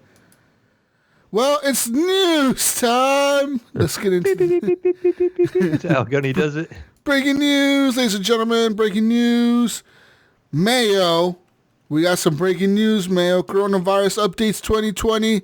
This week, ladies and gentlemen, we're bringing you some updates. So, in the United States, the cases are now up to 761,183, with 40,000 deaths and 67,000 recovered. Worldwide, cases have jumped to over 2,382,064 cases, with 165,000 deaths worldwide and 611,000 people recovered, over 611,000. That's a big jump. Wasn't it last week like 1 million something cases worldwide, and now it's 2 million? I honestly don't remember. I don't pay that much attention to the numbers. Man, So that shit was I hear nuts. them, and I think that's a lot, but I don't look at what it was. No, it was last nuts. week or. Oh, it was a lot. Like last week, it was 30-something thousand deaths for the U.S. and it went up 7,000 or whatever. So at least it didn't go up that much, but still 7,000 people died in a week. That's a lot of people. Yeah. What else? Oh, we got virus update. Mayo has been exposed, ladies and gentlemen. He's been exposed to the virus. We got a possible coronavirus patient on the show right now. No, I wouldn't say that so much, but it has been a positive person identified at my work. Oh. And some of the other workers I worked with were in contact with this person, so they put them people on the whole 2-week, quarantine, for 14 days. I am not one of them, but what I went ahead and decided to do, since I have a son at home that is high risk with asthma and allergies and stuff like that, I went ahead and just took off 2 weeks of vacation time. So I just last minute, I'm like, I'm just going to steer clear, let them get the place cleaned up again, let them clean everything and spray everything down and just stay home for 2 weeks. So more video game time for Mayo this next 2 weeks and all that. But yeah, so there's just, but it's bound to happen. We have 600 employees. That's where I'm at. People. So, yeah. So, and we come from all different area around central Ohio. So we have guys that come from an hour north, an hour west, an hour east, central Ohio, an hour from the south, so we have a wide amount of counties that people come from too. So yeah, it was kind of just bound to happen. I figure, but I'm sure work is taking care of things. I know they said they were cleaning things and they were spraying stuff down and all that kind of stuff. And they have a cleaning crew and they're all the time cleaning now and all that. But just to be on the safe side, I just figured I'd give them some time and take 2 weeks of vacation and take some time off. Good shit, man. Well, I hope everything works out. I mean, that's nuts. That's scary. Yeah, it is crazy. And when you start realizing it's in your area, you think about it a little more, or you think like, okay, somebody you worked around has it, so then you're like, oh, well, okay, now the odds just kind of changed for me because you don't hear about it, but now it's like in my work, so now my odds, I'm like, okay, so definitely just taking a step back from work though. Yeah, and right now we're seeing around the country, nationwide, even right now, I'm looking at news outlets live on Facebook, where people are now protesting to get the states reopened. Holy shit. And people are getting tired of getting home, I guess. And I knew this was going to happen. Well, it's not that, man. You know what it is? People got that $1,200 check and they're realizing $1,200 is not enough. It's not enough to live on the rest of the year. You know what I mean? Right. So, yeah, $1,200 is not a lot of money, and I feel bad for the people out there that are struggling, and it sucks. But at the same time, I understand when the states are shut down. But at the same time, I also understand why the people are fucking pissed off and are out there protesting to get reopened. But what can you do, right? At this point, like, my wife and I were talking about that, and we don't know because I know Ohio. They said beginning of next month they was going to kind of reopen the state, but we didn't know if that involved like restaurants or if it's just small businesses. Because restaurants are a different story. I think because you have a waiter waiting on you that's right there. You have people handling your food and stuff. So I feel like that's a different situation. But maybe for us, GameStops and video game stores and Best Buy, if they start using precautions like some places like Walmart's and Myers do, maybe all that kind of stuff start opening back up maybe. Yeah, I mean, I don't know. So we'll see. Because, I mean, yeah, grocery stores have been open. Everything, fast food has been open and drive-through. So I wonder if they mean, like, you're right, like sit down in a restaurant might be difficult, but I think that small business they should be able to reopen. I mean, yeah, I think if they just, everyone, as long as everyone wears masks and washes their hands and gloves and all that bullshit, hand sanitizer everywhere, I think we'll be mostly fine. I don't know. I mean, as long as schools don't open where because kids don't give a fuck, dude. Kids don't wash their hands. Kids don't fucking touch their face. They eat their boogers, whatever the fuck. They don't give a shit. They're out there doing whatever. They're playing in dirt and shit. They don't give a fuck. And then they're the ones that little fuckers are spread germs everywhere. So schools are closed for the rest of the year. And I see people, man. People are struggling, man. Like there's people out here that are not making money, dude. They're struggling to get unemployment. And it's ridiculous, dude. And so I totally get it. It sucks. Yeah, so do I. I know one place that I have been to myself that does it right is my local Micro Center, and that's like my favorite store. Even over Best Buy and all that stuff, I just absolutely love Micro Center. It's my Steam of department stores. I go there and it has all the PC parts I ever want and a bunch of just different stuff, and they stay open because of people staying at home doing stuff for their computers and all that kind of stuff, so they can stay open. But literally, Jesus, when I went to that store, there's a guy standing outside, and he asked me if I had like a computer for repairs or something like that because they didn't have anybody at the service desk to do repairs. No, I'm good. I don't have any PC to get fixed or anything like that. And then he was asking me if I was going to use cash or a card. And he's like, we can't take any cash right now. You can only use a debit card. So there was no exchanging of cash, So I'm like, okay, no problem. And he lets me in the store, and I go in the store, and there's a guy sitting in a chair with a spray bottle of sanitizer, and he sprays your hands down as soon as you walk in. And he just like drenches them. They're like dripping, and you're like shaking the sanitizer off, And then you go in there and you start shopping around the store. And at the end of every single aisle in the store, they had a container of sanitizing wipes where you could wipe your hands off after looking at product and stuff. So again, after all that, go to checkout. I go to the checkout. The space between the checkouts are like 10 feet apart between you and the next person in line. And then when you get to the checkout, they had like probably a 10-foot by 6-foot piece of plexiglass between you and the checkout person, and you would just slide your product underneath it, almost like you were at a bank, and they would ring it up and they would slide it back out to you, and you had to pay with your debit card. And then they had another thing of sanitation wipes right there to wipe down your hands or the debit, card machine as you put your PIN in, and then you would just walk out the door. And it was really organized and really done well compared to like Best Buy, like where I'm at is. The only thing they do is do curbside pickup. You can order it online, and then you just come and show up, and they bring it to you, and they put it in your car. But I like to see some stuff firsthand sometimes. So I'm a little leery sometimes when I'm buying stuff right away without looking at it.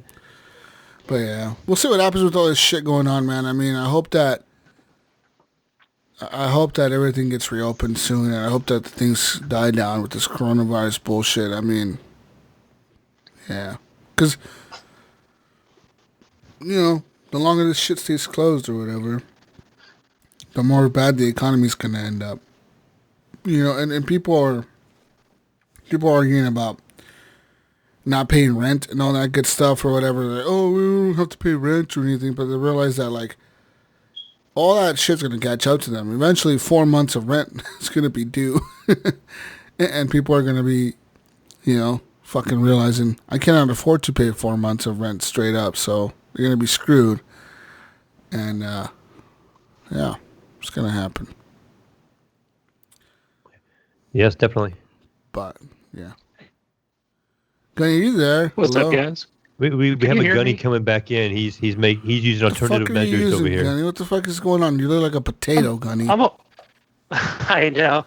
I'm actually using my cellular service here. My internet is completely down over here with Comcast. Martial law has begun, Gunny.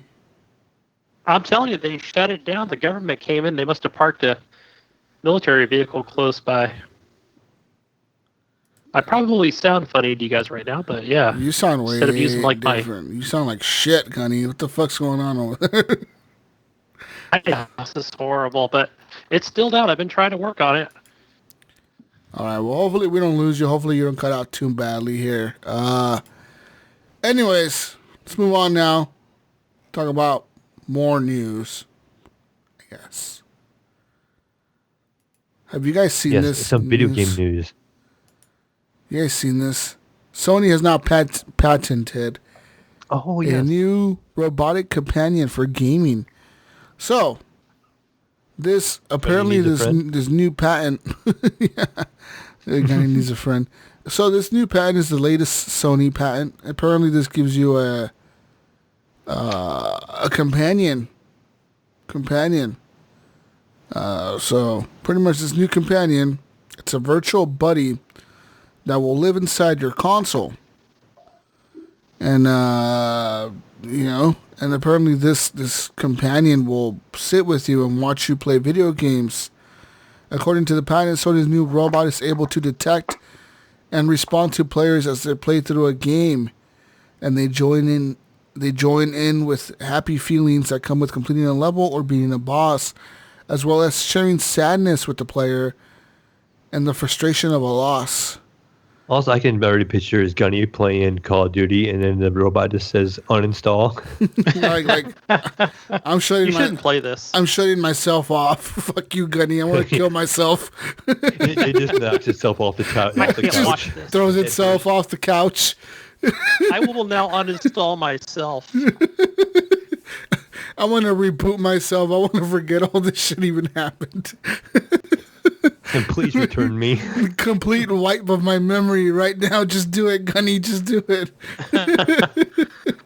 At the moment, Sony's robot companion does not have a name, but from the figures, what's in the company intends for it to be perceived as a friendly and comforting device.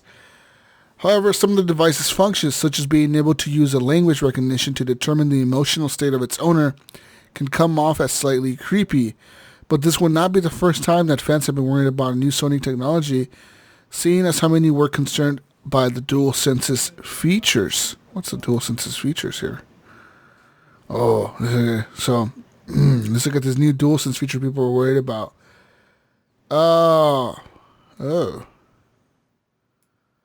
So this feature that people were worried about was the microphone being in the controller for the PlayStation. Everyone's assuming that PlayStation is going to be listening in on people, which I don't doubt it. Oh, jeez. Oh, I remember this It'll debate happen. back when they had the Xbox with the Kinect. Remember when they were talking about that forever? When Kinect's going to listen in on us. I'm pretty sure they did. I'm pretty sure they did watch you. I think somebody ended up... I thought...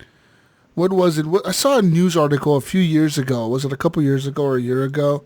That said that Microsoft did in fact take pictures of your room or your living room. Like they were able to watch you and take pictures of the room that you were in when you were using the Kinect. So they did do that, even though they denied it the whole time. They're like, "Yeah, we did that. Yeah, we took videos and shit. Like, yeah, it happened." But whatever. Yeah, the truth came out after they, from some of the it was like third-party developers were like, of course we did. We got screenshots, pictures, videos. Oh, yeah. Anyways, moving on to more news, more Sony news. Sony is now making fewer PlayStation 5s and they're struggling with the price. The company has now planned to make less PlayStation 4s or PlayStation 5s than before. So, from November 2013 to March 2014, when the PS4 came out, that's the first 2 quarters, the PlayStation 4 sold 7.5 million units. Apparently, due to the pandemic, of the COVID-19, Sony is now saying that they're going to reduce the number of PlayStation 5s that they're going to make this fall for release. They said that the units that they're going to make will now be between 5 and 6 million consoles, which is significantly less than 7.5 million. And they expect the price to be anywhere from $499 to $549. So there you go. I mean, that's a big price jump from $399 that the PS4 was at. So. Right. And does that change people's minds? Like, I'm not, I don't know if I'm gonna buy one right away, but that extra $100, or do you think people are just gonna buy it anyways because it's a PS5 if they can get one? I think the people that have the money will. I don't think a lot of people are gonna have the money though. Let's be real. I don't know. Yeah, it's hard to say that. Yeah, I don't know. 500. I mean, it is like the next gen of piece of hardware, so that's probably what the Xbox One Series X is going to be. Yeah, so we'll see. No lower than 500. Oh yeah, the Series X will be the same. They'll be 500 or 550. So I was talking to the guys in the Discord. This was kind of my theory. I think would be the smart thing. They were talking about whether they would buy the Series 1X or the PlayStation, and I was like, "Why debate between the two? Just buy both." But what I was thinking is, why can't you just buy the Series 1X and then get Game Pass and have it bundled for loaded up for like a year of Game Pass, and then just play all the free games in there instead of buying games that you would normally be buying. You save that money and then you buy the PlayStation 5.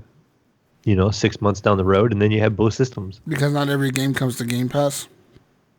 Well, yeah, but I mean, you'd still have something to play for quite a while, and you wouldn't have to spend a whole lot of extra money. Yeah, but not if you're going to buy the console the year it comes out, then you're an enthusiast gamer, so that means most likely you're going to be playing all the new AAAs, which means you're going to be spending most of the money on the new AAAs, but not all AAAs are coming to Game Pass. Right, not all of them, but your example, Cyberpunk, all the exclusives, but that's 2 or 3 games.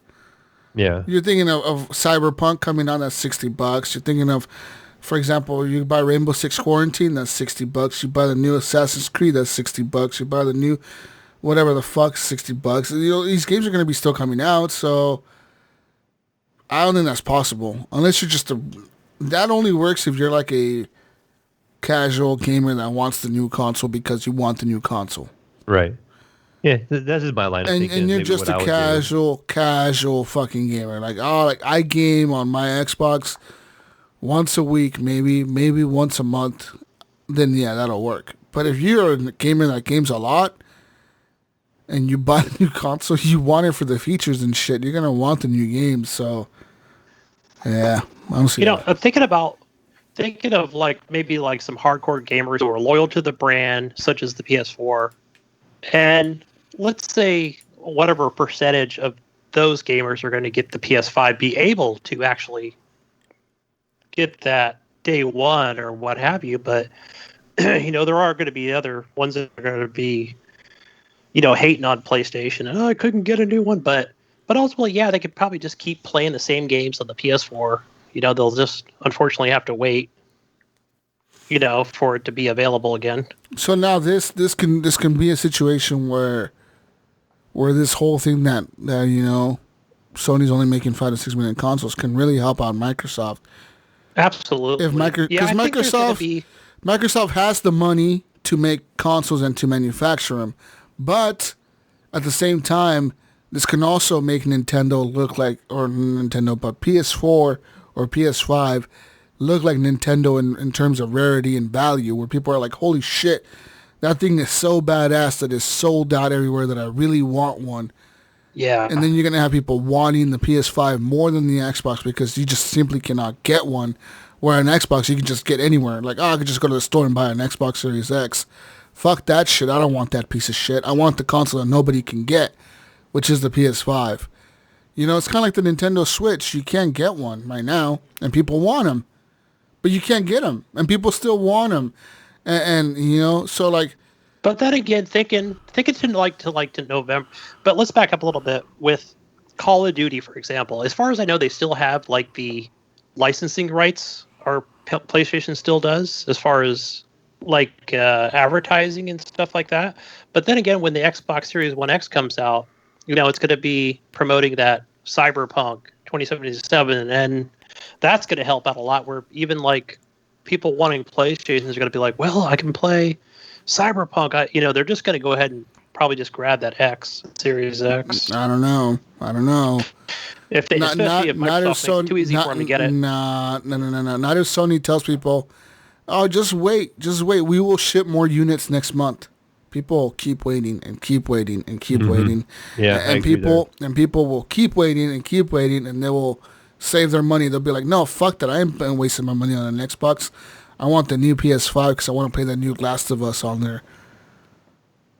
And I personally think they're going to bundle I think when the PS5 comes out, The Last of Us 2 will be a pack-in game with it.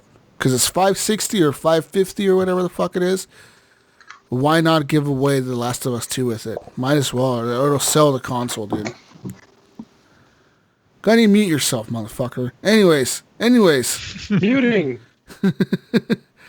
Move on now to more news. Valve Steam controller has never quite caught on, but there's a new patent, Mayo. Yes. This new patent, which Tyler McVicker, who the fuck is Tyler McVicker? I'm not sure. Who the fuck that is? they name him on his article. He's in the know. Tyler, knows. Everyone knows Tyler McVicker, that guy. He posted on his Twitter account Saturday. This apparently specifies that Valve's controller will now feature swappable control surfaces. So yeah. Sounds familiar. So this apparently is going to have features like the Xbox Elite, which features a swappable D-pad and thumbsticks. So this apparently says that Valve's new Steam controller, which apparently they're making, will feature the same. So people can pop out the trackpads and replace them with thumbsticks or whatever, which will be much better, I think, than those little, whatever the fuck you call those things that they have now. The disc things. Also, this new controller is going to be able to detect the different types of controls when they're attached, so allowing it to process the different inputs. And also, this controller is going to have a backplate. So this is going to have rear paddles or whatever. And you can swap those out. But yeah, what do you think, Mel? You think this will be a better hit this time around? It would definitely have to get rid of the flat haptic, touchpad type feels. I mean, you probably agree with me. That's probably the worst thing on it is it just didn't have that analog stick on it. And if it would have had an analog stick, it would have been a completely fine, usable controller in my mind. It just that flat surface on both sides. It doesn't feel right. It didn't feel natural to me. Mm-hmm. And it might be okay with something that you use like an RTS game, like a top-down strategy game. Yeah. It was fine. But when it come to like wanting to play a shooter or anything like that, it just didn't feel right at all. No, yeah, I tried using it on a shooter like Call of Duty, man, and it's so hard. It's so fucking hard. You just can't. You fucking can't. I mean, it's ridiculous. So yeah, to me, looking at the patent drawing, it looks like the same controller, the last one. But the only difference is that where the D-pad is, you can swap that out with the thumbstick, which I guess, but personally, I think that they should get rid of those stupid fucking trackpad bullshits. But yeah, we'll see. Valve's new controller. Hopefully they make it good. I don't know. Whatever. Moving on to more news. Call of Duty is now getting rid of it's banning their cheaters. Is what they're doing. They've banned over 70,000 cheaters already, and now they're gonna ban more. They said apparently people are just cheating left and right on the PC version of the game with aimbots and stuff, and that's a problem. That now the console gamers are turning against Call of Duty, saying that why the fuck did they add crossplay as a thing that was enabled? Because originally it was touted as a great thing, but now they're saying that the fucking PC master racers are ruining everything because they're cheating too much. And all they do is cheat. Have you ever played this on the mobile side? Call of Duty? Yeah. I have not. Yeah. I play a little bit of it. It's the same. But, oh yeah, and this is apparently on mobile too. They're going to remove cheaters on mobile as well. People are cheating on the mobile. Good. I'm glad they continue to keep at it. Where before they used to not be so great at banning cheaters some years ago. Yeah. Whatever. Moving on to more news. No one cares. No one cares about this news. Moving on to more news, guys. Minecraft with ray tracing is fucking breathtaking, and it is. Have you seen videos or pictures of this? Dude, it looks insane. Yeah, it does look incredible. How much better it looks with ray tracing on. It is ridiculous how much better it looks, guys. Just go watch a video with ray tracing on. I didn't think blocks could look so good. With ray tracing on, and there's a cool video they made where they build this whole city thing or whatever, and they have ray tracing on, and then they turn it off, and everything goes dim and dull looking, and then they turn it back on, and everything looks all bright and shiny and beautiful looking, and looks neon-y, and it looks fucking sick. But badass. Jesus, with your 2080, how much have you used ray tracing, or you just leave it off? Oh no, I use it quite a bit. Actually, in Call of Duty, I use it playing the multiplayer. And what do you think? Did you notice a big difference in Call of Duty, or? Oh yeah. So yeah, even in the multiplayer, I noticed a big difference. Even the other day, I was playing, because I was playing with it off for the longest time, and I was like, you know what, even with it on, I'm still getting 100 frames a second. Why the fuck am I turning this off? Is it a 1440? Because I'm curious, because I actually am thinking about picking up a 2080 Super. Yeah. So I'm kind of debating. Yeah, it's 1440 and yeah. So yeah, and that's everything on Ultra as well. So everything's maxed out or whatever. So you're still getting 100 frames. So I'm good with that. And there's it never drops below 98. Literally, it's always 98 or 100 or a little bit up past that. And some maps, it's even 120 frames with RTX on. Yeah. But there was a map the other day, I think it was the cave map, and it was the intro, the intro where the helicopter's flying in or whatever, and it's I don't even know, I wasn't paying attention to it or something, and then I was looking away from it, looking at my phone, and I look up and I'm like, holy shit, that looks amazing. And I was like, what the fuck is this? And then I look at it, I'm like, oh, is this map? And I'm like, why the fuck does it look so good? And I was like, do I have ray tracing on? And I went to my settings real quick, and sure enough, it says ray tracing was enabled. But it made such a difference on that map. Just the intro, it looked fucking incredible. It looked like a movie. It looked like real. It looked like it was a fucking movie or something. I was like, this looks insane, dude.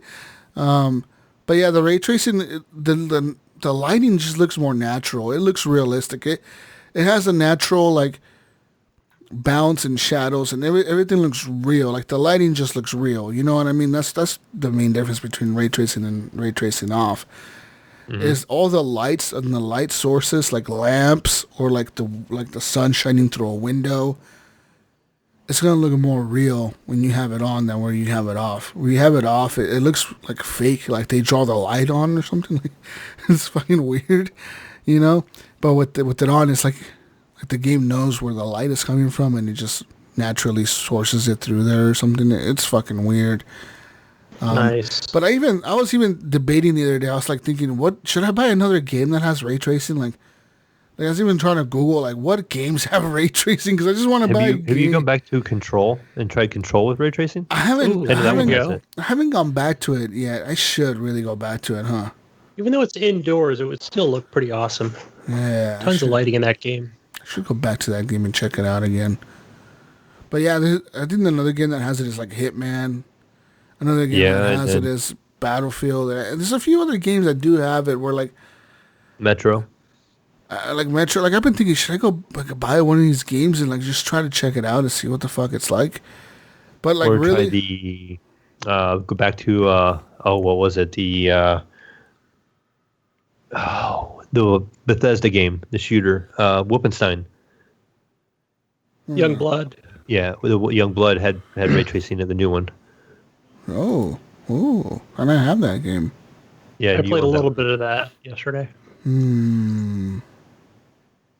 So yeah, there's definitely options. Yeah. So right now there's also the ray tracing for Minecraft is only available in the Bedrock edition. That's the Windows 10 edition of the game. And it's only in a beta right now, but you can access it if you like. I might just do that. It looks so cool, man. Like literally, it makes Minecraft look like a fun game, even though I know it's the same fucking game as before, but it just looks better. You know, it looks way better. So I would think the Bedrock edition would be the actual the .com edition from Mojang. oh, is it? Well, I don't know. I believe so, because that's the one that my kid always wants me to play. Oh, it must be that. But it could be the Windows 10 version as well. But it says Windows 10 Bedrock edition. Okay, never mind. But I would check the actual website itself first before going there to see if it's available there. Yeah. Okay, moving on to more news. What the fuck's going on here? Oh! Let's talk about GameStop. GameStop is having a discounted sale right now, ladies and gentlemen. You can buy a pre-owned Xbox One X Mayo for $300. Yeah. But it's now 23% off, so it's $230 at GameStop. A PS4 Pro is 32% off at $270 at GameStop. There's Resident Evil Triple Pack. This comes for the Nintendo Switch, which is now $40 at Game Pass. And a few other notable things, like, for example, Borderlands 3 is now $20 at GameStop. And the Nintendo Labo is $25 at GameStop. Fucking Nintendo Labo. Give me a Labo. Jesus, get that. God. I should go get a Labo, huh? Make some cardboard. Make some things out of cardboard. I want to see you stream it, though. You have to stream putting it together if you get one. And then you have to stream using it. Oh, my God, dude. I wouldn't be able to. I'd get frustrated doing that shit. It sounds so boring. Yeah, the only thing I see on here is like, there's a new GTA in development, but we knew that. We knew that already. They've been making one since the last GTA. Coming in a few years. Yeah, they've been, couple of years. Yeah, well, whatever. Then it'll be Red Dead in 8 years. Yeah. So. They only make 2 games. Oh, let's talk about our friend Jason Schreier. I heard he's leaving or has left. Yeah, he's left Kotaku. Ooh, Kotaku just became a little more tolerable. Yeah, he left Kotaku. This used to be privately owned by private equity Geo Media, or it's owned by private equity Geo Media since 2019, when it was sold by Univision. So this was sold by Univision under the Gawker banner. Univision. Channel 14. Yeah. But yeah, so he's leaving. I wonder where he's gonna go. I think IGN probably. What do you think? What do you say, Gunny? You know what? So I say IGN. Here's what I say. I think he's going to go do his own thing and get a bunch of Patreons. I've seen other people do that. Oh, yeah, you're right. Right? Yeah, I think he can go start his own podcast, make his own Twitch channel. My own. I did see a reference that he was starting a new podcast, and it was similar to one that he does now, that he's on now. So they said it was going to be a lot like that one. Yeah. Yeah, there's definitely a I'm podcast sure once, coming out. he's made a name for himself, and he can kind of create his own thing. Anyways. That's the way things are going now. Yeah, I guess.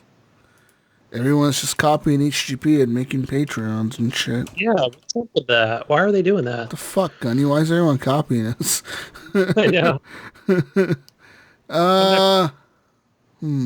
What else do we have for news?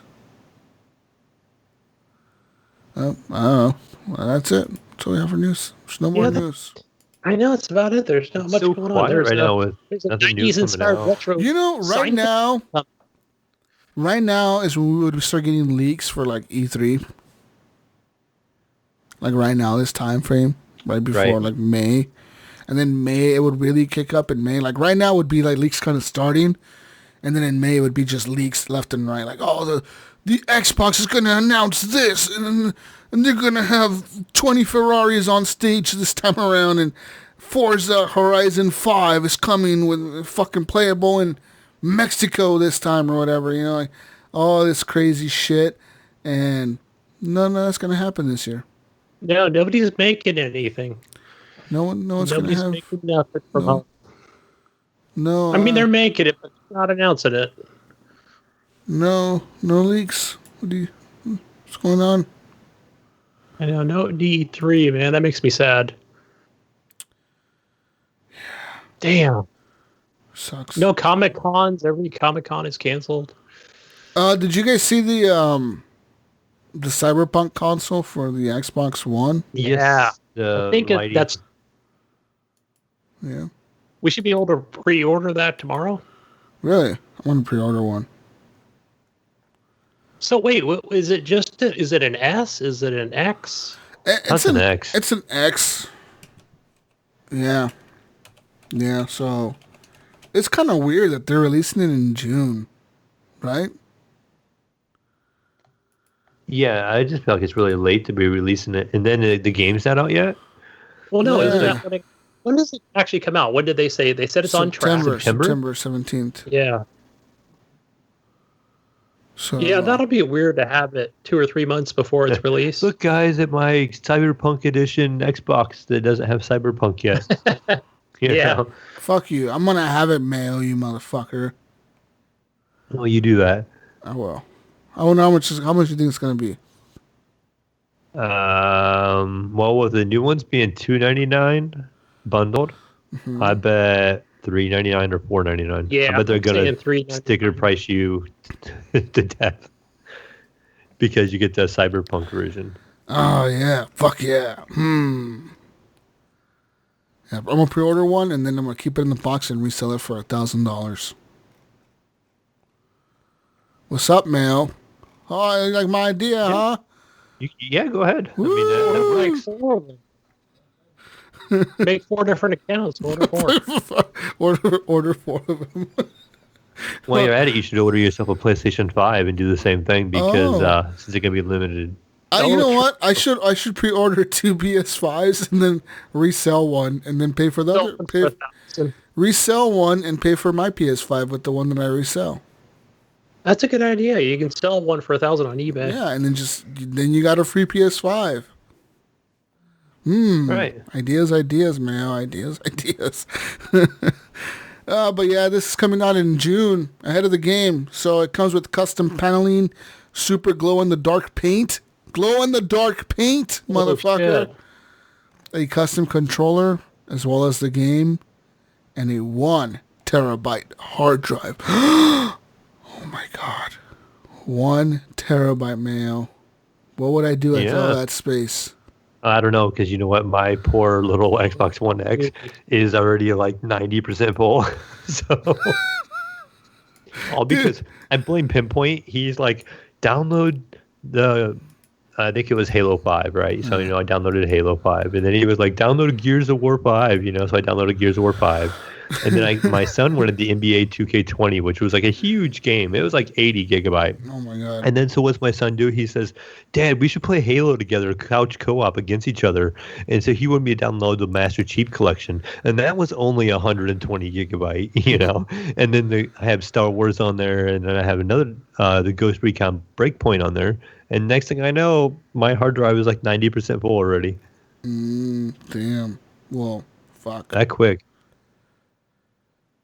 That sucks. Anyways, Gunny. Yes. What time is it? It's console corner time because I missed part of the show because my internet went down, damn it. Damn, yep. That sucks. So let me just... Hey, but before we do that, there is one game I wanted to talk about that I did purchase yesterday. Oh. And it's been on my Steam wish list for the longest time, and I finally picked it up. What game And is that's called this? Northgard Conquest. What the fuck is this, Gunny? What is... This is like a top-down isometric. Oh my God. You play as a team of Vikings in the Norse mythology world of things. And it's more like not a city building, but you do build like different like you'll build like an army barracks and hunter's lodge, things like that for, and then just explore, open up new areas. Oh, I saw this on sale the other day. It was recommended for me, but I didn't. Yeah, I recommend. I think you might be able to get into it, and so yeah, I only got to play 30 minutes before we started recording, and it does give a few options, like in the beginning, where depending on which clan you choose. So the clan that I chose, I can't even pronounce it, but it starts off with, like a certain amount of food, wood, and crowns, like your coins, different supplies, and then you'll have like one relic. So, for example, the relic might be where, since you're the war chief, you decolonize a different zone, because you start off in one zone. You can then open up different other zones. Like, it's just like not a grid, but it's just an area. You can actually see them when you first start the game, and so you assign different people to, for example, if you want them to be in the military, or they could be woodcutters or farmers or things like that. But so far it's pretty cool. I'm already hooked on it. I knew I wanted to play this, and yeah, I can't wait to play more of it. So I'm gonna be playing this for a while, I hope. But I know I've already unlocked like 3 different areas, and I can already see where I have different scouts that go to other areas and can potentially unlock them using things like you'll use like food to unlock areas, which is kind of weird, but open up trading posts to trade with different areas. And some of the enemies are larger, so I'm just trying to get to where they are so I can conquer them and basically take that area over. So yeah, I'll talk more about it next week and further I get into the game. So is this like a conquer? What is this, a strategy game? What is this? I'd say it's more strategy than anything, rather than building, because right now, like, I can only put down like 4 different buildings, and that can include like a farm and a military outpost. And there are other ways to upgrade it, but I haven't figured it out. I probably need to go watch some YouTube video or something to figure out how I can, because I feel like I'm almost like a point where I'm stuck. I'm like, okay, I need more people in the army, but I can only recruit 2 people into the post, But yeah, it's definitely got that progression system. I can't advance people any further. They probably don't want me to. Mm-hmm. So, because the weird thing about it is where you've got kind of your home base thing, and that's the thing that's producing like the number of people that pop out. Like it might be every 10 minutes or something. You'll produce like another potential soldier or farmer or what have you. Is this game, how much is it on Steam? I think it's 15. 15 on I Steam? think that's what it was on sale. Let me just double check. Now that my internet's back up. Yeah, I think that's... Because on the Switch is like fucking $35. Yeah, it's $14.99. It's on sale. Oh, I might get this. Sounds cool. Yeah, it's normally $30, so... Yeah, I'd recommend getting it on Steam. What do you say, Mayo? I would say get it on Steam, of course. Oh. Big steamer. Ooh. That's right. My answer is always Steam, no matter what. Yeah, another thing that's got Jesus is where, for example, I opened up this area just to the left of mine, which is just, you can kind of see it. It's right there. I put down a farm, and the first thing I did, I thought, okay, I'm going to be smart about this. I saw there was a couple of wolves, and I sent over a soldier. He killed the wolves, which I thought he killed both of them. So then I put down this farm, and and I put down 2 houses. Mm-hmm. One guy can build both of those houses and the farm in like a minute or a minute and a half or whatever. So I'm like, okay, assign him to that farm. You're now a farmer, buddy. But then, like, for example, something will pop up on your screen. It'll say you're under attack. It could be from a neighboring place. It doesn't actually bring you to where the actual attack is happening. I think you kind of have to see on the screen, just be mindful of where they're actually at, because like right now it's a free weekend. Oh, is it also a free? Yeah, I definitely recommend doing that. even that. Played And for like free. one of the wolves actually came over and ate my farmer. My one What? farmer I had in the What? area. I was like, son of a bitch. So your farmer, what is he like trying? He gets food for your like villages or whatever, or what is like that's what they do? Or Yeah. okay, Yeah, so he's obviously producing food or crops or what have you. And Yeah, you can see it like it's got a thing at the top of the screen, shows how much food you have, how much wood. I've been looking for a cool game like this, so I look forward to playing this. There's a new game coming out on Epic Games, on the Epic Games launcher. It's the fuck's it called? I forget Is what it it's the called, but it's made by a few people that used to work on the Sid Meier Civilization. They used to work on that dev team. I think it was one of the main creators of Civilization games, but I think he left that studio and now he made his own studio, and it's pretty much Civilization. It's kind of like the same fucking game, but it has less civilizations. Like it only has like 6 or 8 civilizations. But the difference between this game and Civilization, this new game that they made, is it's like you play as like Caesar from the Romans, right? Like the Roman Empire. But as Caesar, you're managing your empire, but you're managing also your lineage, your dynasty, like who you marry and how you raise your children, and like your character every year, every turn is going to be a year of your life, and eventually your character is going to grow old and die, and your son becomes the new emperor of Rome or whatever. Like you dictate what laws. You'd be like, okay, like in this country we elect people, so like the new leader will be whoever's elected, or it could be your son. If you say like the lineage is by blood, like the next king is whoever has royal blood or whatever the fuck, right? So you pass laws based on that, and also like they said that the traits that you left on as like the first emperor or whatever, like say you start off as Caesar, you leave those traits behind. So like say you were really all about peace, then your empire is going to be mostly about peace, and the new emperor that comes in, if he continues to be about peace, then your empire will be known for being peaceful. But if like you're a warmonger or whatever, you like war a lot, you go to war with everybody, then your empire will be known to be like super brutal or whatever the fuck, you know. So it'll be like harder for people to trust the new emperor, you know what I mean? So like when the new emperor comes in power and you try to make a deal with like the other countries and be like, hey, like how about we make a peace treaty or something? And they're like, fuck you. Like, after all the shit you guys done to us, you know what I mean? Like, they'll remember what your family did in the past or whatever to their families. And like, the characters will remember that, you know? Like, hey, your father betrayed my father. Like, how the fuck should I trust you, you know? And so, like, that's the new dynamic they have in this game. And also in this game, they have it where, like, each troop of soldiers, like, each army that you have on the field has unlimited moves based on how many moves you have that turn. So like each turn has a certain amount of moves you can make. And say you want to make, you know, like say you have 10 moves that you can do. You can use all those moves to move one unit. So say you have a unit that's all the way back at your capital and you need to move them to your border, and it's going to take those 10 moves. You can use your entire moves that turn to move that one unit all the way across the map. Whereas before in Civilization or whatever, like you could only move each unit one time, right? Like you can only move them once or so far or whatever.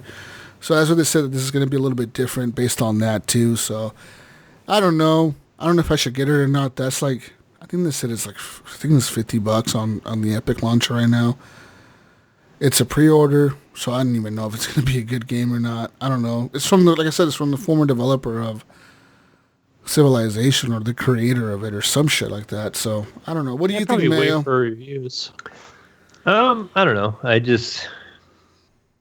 know. To me, I just rather just probably play Civilization because I already have it and I wouldn't have to need to spend the money on it. I haven't really played Civilization a whole lot, anyways. So I think for me, I would just stick with Civ 5 because I think I have Civ 4, 5, and 6, and I don't think I never even played 6 of it. And I heard that one wasn't very good in comparison, and I really enjoyed 5, so I think I would just rather stick with 5 myself. But I say if the reviews are good, pick it up. Yeah, we'll see. We'll see. If you want something to cover for next week, hey, have at it, and then you can give us a good review. Well, it's not out yet. Well, it's pre-order. Well, when it comes out, yeah. When does it come out? You say? They don't know yet. I don't know. It's just a pre-order. 2020 sometime is.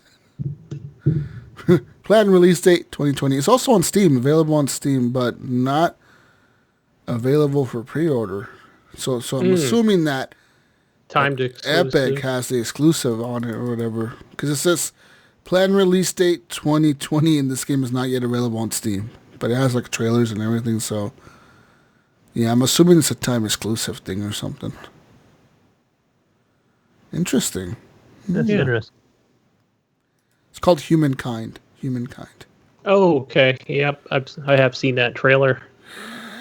I think we saw it last year at E3. I don't know. We probably saw like a glimpse of it. I think we saw it last year at E3.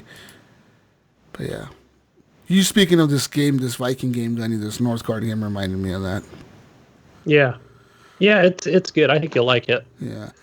So I look forward to checking that out. It's free, so why not? But that's it. That's it. Moving on to the console corner. Your PlayStation Plus games. I assume you guys already spoke about when I wasn't on the call. The actual stay-at-home, encourage you to stay-at-home games. No, we didn't talk about that yet. Okay, the Uncharted, the Nathan Drake collection, and Journey are free. You do not have to be a PlayStation Plus subscriber, as far as I understand it. Yeah, I read an article the other day saying that too, that you did not have to be a PlayStation Plus member or nothing. I shared an article with a coworker of mine. He just bought a PlayStation 4. He just now got one. Wow. And I'm like, hey, I'm pretty sure they're giving away 2 free games right now. You could, get them. And he was asking me how he had to go about getting them, which I don't know my way around the PlayStation, setup and that stuff. So I just found an article that told you how to do it, and I just linked him and texted to him. So hopefully he figured it out. And if you're obviously familiar with your PlayStation, you can just. I think it's funny. I even found it on the PlayStation without reading the article. I was like, "What's this? 2 more free games? Take those." Yeah, and also, as I've already stated from last week, Uncharted 4, Thief's End, and Dirt Rally 2.0. Those are your Plus games. You can claim all month long. Moving over to. Wait a minute, let me back up. I think it was at Journey. I read an article. It could have been Journey or Flower was coming to PC. And I assume that would be on the Steam store, but I'll have to double check that.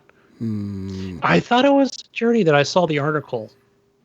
Anyway, I know they said Horizon Zero Dawn is also coming to the PC soon. There was a list of games, and I guess some of them were incorrect, and there was true or something.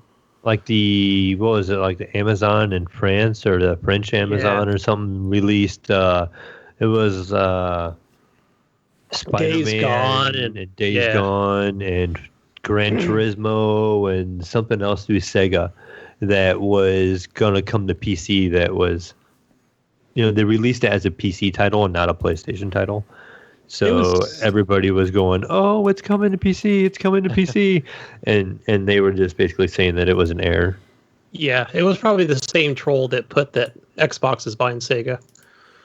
So, rumors would be. Whoa! No, Gunny, no. So this Sega Xbox thing is real, Gunny. Oh, is it? It's going to happen? That you know of? Well, there's a. Yeah, there's a new reveal coming. So they said June 14th, 9 a.m. Pacific time, live on Mixer. Ah, yes. That's when Phil normally announces his acquisitions. Yeah. So, yeah, this came out of like a leak. So this new thing that was leaked is an image that shows Xbox Game Studios logo on the classic Sega one, and this is asking fans to tune in for an exclusive world premiere and more information from our newest creators at Xbox Game Studios. Apparently, this was planned for E3 2020 before it was canceled due to the coronavirus. So, yeah, And apparently earlier this year, Phil Spencer was in Japan, and he may have been talking to Sega. Yes. Yeah. So sounds credible. So yeah, I wouldn't be surprised if Microsoft did buy Sega, because I think that they could use Sonic as a way to like garner kids' attention. Because especially right now, Sonic is kind of back in people's minds. With the movie coming out and everything, because my kid was like, "Who's Sonic?" And my daughter, she was interested in knowing more about Sonic, because even though like she asked me, she was like, "Who's Sonic and how do you know him?" And I was like, "Fucking Sonic." I was like, "I used to play Sonic when I was like your age. I used to play Sonic on the Sega." And she's like, "What's a Sega?" I'm like, right. Sega. I'm like, Sega. I was like, it used to be like a Nintendo. And she's like, "Well," she's like, "Do you still have one?" I'm like, "Well, no." She's like, "Can you buy one?" I'm like, "Well, you can, but it's old." Like, she's like, "What do you mean?" I was like, "Well, they don't make new ones." I'm like, "They stopped making them." And she's like, "Well, why?" She's like, "Why?" She doesn't understand the concept of like companies not making new shit. You know what I mean? She's like, yeah. "Why? Like, why the fuck don't they make anymore?" And she's like, "But can you play Sonic still?" And I'm like, "Yeah, you could buy new games that come out every so often." And she's like, "Huh? So Sega's still around, but they don't make consoles." So she's trying to figure all that out. But if Xbox does buy Sega, they could use Sonic to try to get little kids, and like get their attention and get parents to like look at Xbox, because I feel like parents know what an Xbox is, but they probably associate Xbox with fucking Halo and shooters and definitely, like that fucking console that has Gears kids, and Forza. Yeah, has kids chainsawing people in half and have them talking shit on their headsets. It's that fucking console. you know what, Jesus? A light bulb. A light bulb just went off in my head. What's up? That doesn't happen very often. What about the kids' Game Pass? Yeah, why not? You can have like Lucky's Tales and that motherfucker. The fucking Sonic and what other properties does Sega own? They own a bunch of shit. I don't know if they. I know that Virtual they Fighter? do come out with. Is it Street Fighter? You've got and there's other games that they Streets of Rage. Yeah, they own. Bad. I don't know if they develop other games. There's other games that I've seen with their name on it, but none that jump out at me. But I'm thinking they also. Star. That's Fantasy Star too. Yeah. And Streets of Rage. You're right, Mayo. Virtual Fighter, Virtual Striker, Virtual Twinnis, Yakuza, which that would be big. But I think Microsoft would still publish their games on PlayStation. I think they would. I think they'd still, because PlayStation fans would melt down if they didn't get their. Apparently, they own the Total War franchise. They own the Persona franchise, which is big on Nintendo. That's on. They own Warhammer, 40K, and a bunch of other shit. They got a bunch of properties, actually. I'm surprised how many they actually still have. I mean, a lot of it is shit that we haven't seen new games out of for like 20 years, but still.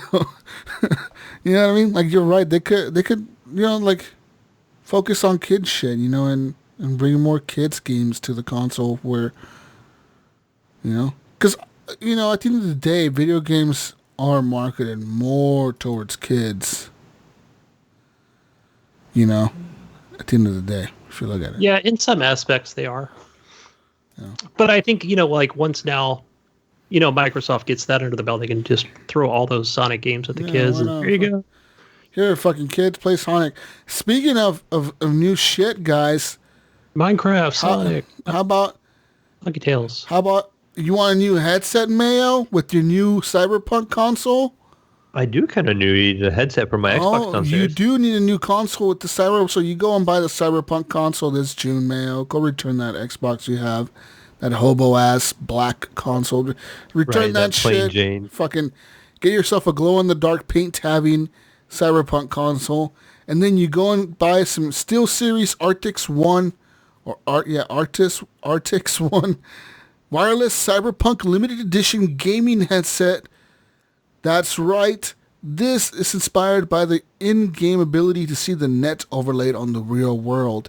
The Netrunner edition is part of the official Cyberpunk 2077 headset collection by SteelSeries Mayo. This features a lossless 2.4 gigahertz wireless for ultra-low latency wireless connectivity on the PS4, PC, and Xbox, Android, Switch. Oh, yeah. So this is pretty much all kinds of goodies coming out for Cyberpunk. So this new headset is branded Cyberpunk. It has like on the edge, on the caps, it has like the net. You can see like it looks kind of like wires or whatever, like yellow, and then like the microphone is yellow, and on the top it says Cyberpunk on the top of the band. It comes in a yellow box, of course. It says Cyberpunk all over it. Mayo, yeah, you like yellow, right? Mm-hmm. Yeah. Hey, have you seen the inside of my computer tower? It's black and yellow. Yeah, black and yellow. You would just glow in the dark all over, especially if they come out with that Cyberpunk gaming chair. Oh, there you go. Right? Let's look it up. Let's look it up right now. Cyberpunk gaming chair. Cyberpunk gaming chair. There has to be one being made. There has to be one out there. If not, there'll be one next week. Someone on like DX Racers secured the rights to fucking. Gosh, can you imagine? I know you're going to be watching the Twitch stream, or they're going to be playing this with the headset, with chair. Oh, wait a minute! What about a Cyberpunk branded microphone? Jesus, let me ask you something. Let me ask you a question. So when you go on the Twitch and you watch that streamer fire this game up, and they've got the headset, the gaming chair, the shirt, are you going to scream like a schoolgirl? Oh, yeah. Fuck yeah, dude. Cyberpunk is life, bro. You can buy yourself a jacket, Mayo. Holy shit, I found a jacket for $77. That's all? It's like, yeah, that's all. Look, it's on sale from $249. It's down to $77. Yeah, it's called ujackets.com. I don't even know if this website is legit or not, but who cares? $77. It looks just like the jacket the guy's wearing in the game with that big like neck thing around his neck. It looks legit. Go buy yourself a jacket, Gunny. I can see Gunny wearing this shit on the streets. Hey, yeah. I'm going to wear some skinny jeans with this. It says Samurai in the back of the neck. It says Cyberpunk 2077 on the shoulder pad. It looks just like the jacket in the game. I think we're going to even see a lot of Cyberpunk face masks coming soon. Oh, yeah. They have different colors too, Jesus. Have you seen that? If you go through holy the pictures, shit, they got different colors? Oh my god. Oh wow. They got I only see the brown. Customization options. Oh my. I'm gonna buy one. Let's buy a jacket. Let's all buy jackets, guys. So we wear matching jackets when we podcast. Oh yeah. Look at that shit. Cool. If anyone wants to buy a jacket, go to ujackets.com and search for Cyberpunk 2077 jacket. Oh, man. See, I knew I would find some cool shit if I looked it up. Yeah, get your Cyberpunk wallpaper on the wallpaper sim. I have at least 4 on right now. Oh, yeah. Pretty cool stuff. But that's all. Alrighty. So back on your Xbox One, you still have Project Cars 2 for, I guess that's still showing up as a Xbox One games for gold. Another one is Knights of the Pen and Paper. I believe it's like 2 games in one, I believe, from what I saw this morning. Yeah, it is. Yep. And for your backwards compatibility game, Toy Box Turbo. Over on your Xbox One. This week's featured Xbox Game Pass games, pretty much the newest ones, are The Long Dark. That game I didn't much care for, but you can check that out. And that game was dumb. The game is the one. Yeah, I didn't like it. I think I played for like an hour and I was like, what the fuck am I supposed to do? My guy was dying. He needed to build a fire or something. And I was like, what the fuck's going on here? It has no color, or it has one color, right? White. And yeah, like white and red. And yeah, I think I played an hour and I watched 2 hours of a streamer that I watch because he usually plays cool shit like Escape from Tarkov. And I wanted to gouge my eyes out watching this game. I was like, no, stop playing this fucking game. The other one is Al Bastia Chronicles. It's like a platformer. I actually played an hour and a half of this game, and it's pretty cool. So I recommend that Al Bastia Chronicles, kind of a side scroller. Check that one out. over on your Game Pass. And back to the Epic Store, you have 2 free cool games this week. First one is Just Cause 4. I finished that. That game's awesome. Check it out. And another one called Wheels of Aurelia. Wheels of Aurelia is where you embark on an immersive road trip through the gritty western coast of Italy during the roaring 1970s, playing as Leia, a bold, spunky woman. Experience the sights and she's bold and spunky. You know what she is, right? Christ, We know what she is. Experience the sights and sounds of a tumultuous times in Italy. She's a whore in the 1920s Italy coast. She's a piece of work. Oh my God! Go to Italy. Why would you check out the history? Uncover the events of Leia's stories past. Sounds so lame. I know. I love the writing in that. Shit. Oh, so I wanted to get this here. It was. Oh, you've got a free game. What was it? It is. Let's see if I can bring it up here. Here it is, guys. It's a free Steam game. I want you guys to check it out. It's mostly negative. Oh my God. But it's called Lost Daughter. Mostly negative. Lost Daughter. It's free on Steam. Can you imagine? Jesus, can you guess what Lost Daughter is about? Guess. Let me guess. You just take a guess. It's about a girl who got lost in a park. And she's your daughter. Sawyer. He wakes up at a hospital remembering nothing, but he has a daughter. And he gets into trouble while searching for his daughter. It's a piece of shit. Go play it. Check it out on Steam, guys. Oh my God. I'm looking at the video. I'm there. Images right now. This looks like a PS2 graphics. Original Xbox. And yeah. Every building looks empty. Like there's nothing in the buildings. And the outside looks bland. But you're looking for your lost daughter. Okay. But I should play this. I mean, he's going after guys with like shotguns and shit. He's got like a rocket launcher. He's trying to kill people. He's trying to find his daughter, dude. I mean, wouldn't you use a rocket launcher on people? I would. He's just mowing dudes down with this frickin'.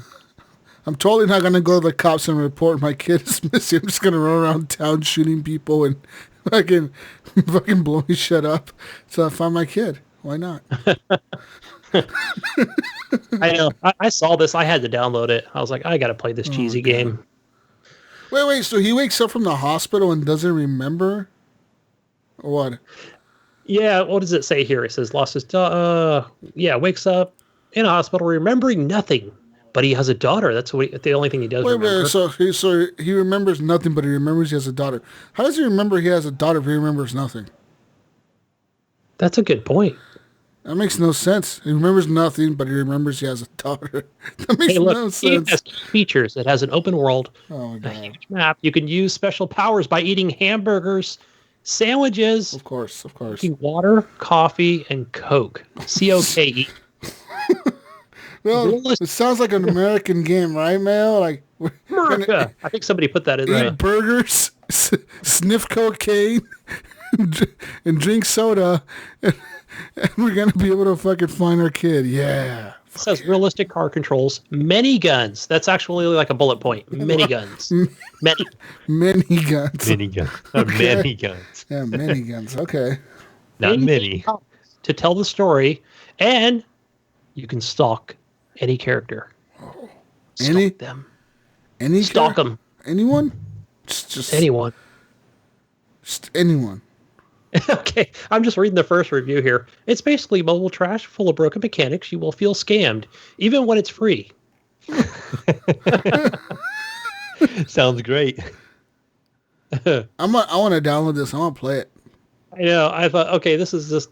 It looks so dumb. Reviews. It looks like I'm looking at screenshots. Like it looks like Grand Theft Auto, but like a hobo version or something. You know, like, yeah, like that back when they released it for PC. That's what it looks like. Like it looks bad, but like I still want to play this. I want to go in, eat hamburgers, and stalk characters. That's cool. Yeah, I'm gonna do this, man. I'm playing this. Fuck this shit. I look forward to it. In the meantime, guys, let's go ahead and move on to the HGP question of the week. Mayo, what is our question of the week that we have for Oh, our question from the week was name up the top 5 video game characters on your apocalypse team. So if you're going through an apocalypse, who's your top 5 video game characters that you're going to have with you? Oh boy. I don't think I have my 5. Oh, but I will go through it, I think, as we go through each person's answers here. But the first one comes from Normie 477. Hi, Normie. Oh yeah. And she says Lara Croft, Pikachu, Mario, Mrs. Pac-Man, and Dom from Gears. I wonder why Miss Pac-Man. I wonder what Miss Pac-Man's going to help you do. She's going to eat him. Chomp. That's what she does. I think that's what she can do. Laura's going to shoot him. Pikachu's going to throw down some sort of element on people. And Dom is he's going to chainsaw him. Yeah. Our community member over here, Nipron, he's thinking ahead here. He's thinking Goku for his bodyguard. He's thinking Tifa to make babies with. He's thinking Solid Snake to steal food from other people. And I don't know if this one counts or not. He says all of the dead or alive volleyball girls. And then Yoshi. Yeah, I like it. That's good. That's a good team. It's a good variety. Yeah. He thought it out well, I guess. Betterholic says, again with the Lara Croft, Jill Valentine, Triss, Yennefer, Miranda Lawson. Can you see where I'm going with this? We see where you're going with that. Betterholic. Because I saw his and I thought, oh, definitely Yennefer and Miranda. Fuck yeah, Lara Croft. I want a hot chick that can shoot guns and survive in the wilderness. I think Lara Jill Croft is the common Valentine. answer in here. I mean, Jill Valentine, she kills zombies and shit. She's cool. She's pretty smart. I mean, Triss, of course I'm going to have Triss on my team. You know, she's hot as fuck. Yennefer, I mean, have you guys seen The Witcher? You can see what she could do? She's a fucking... The Witcher 3? She's got power, motherfucker. I want her on my team. And Miranda, I mean, of course, Miranda, you know, Miranda's got the connections. From the backside. Yes. And I'm just having like Mass Effect team moments here. Like, okay, calm down. Settle down, Gunny. Settle down. Man, that's probably it's definitely in my top 5. That Mass Effect 2. Ooh. We got Altered Confusion over here. He says Solid Snake, Duke Nukem, Lara Croft, and Elizabeth, aka Anna DeWitt, and Faith Connors. Elizabeth, is that Elizabeth from she's from that fucking fuck, I just forgot the name of it. Fuck. I wasn't sure. BioShock. Ah, yes, okay. Yep. Yeah. She's the girl from BioShock Infinite. Do it. Yep. Elizabeth, the girl that she's pretty much a companion the whole game, and that game was so good. It is. I finished that game. The game was confusing as shit at the end. You're like, what the fuck's going on? Whoa, mind blown. But it was so fun to play. And then I bought the season pass, Gunny, right? And then guess what happened? The new Xbox came out, and then I sold my 360, and I never played the DLC. I never played the DLC either. And I had paid for it too. I had like pre-ordered it and everything, and like paid for the season pass, and never even touched it. Never touched it. And just a side note, I believe you had did you have the voice actor on HGP from that game? Oh yeah, one of the dudes, right? We talked to him, right? Yeah. Fuck? Yeah, I don't think I was on the show or that week or at the time, or this might have been pre-me. But yeah, I forgot his name, but he was one of the voice actors in that. Yeah, I remember that. Did he play the bad guy, the bad old guy or something like that? Yes. I forgot his name on there. Yeah. Comstock was his name in the game. Yeah, that's it. Yep. The old Comstock. Comstock. Mm-hmm. That game was was nuts. Did you ever play that game, Mayo?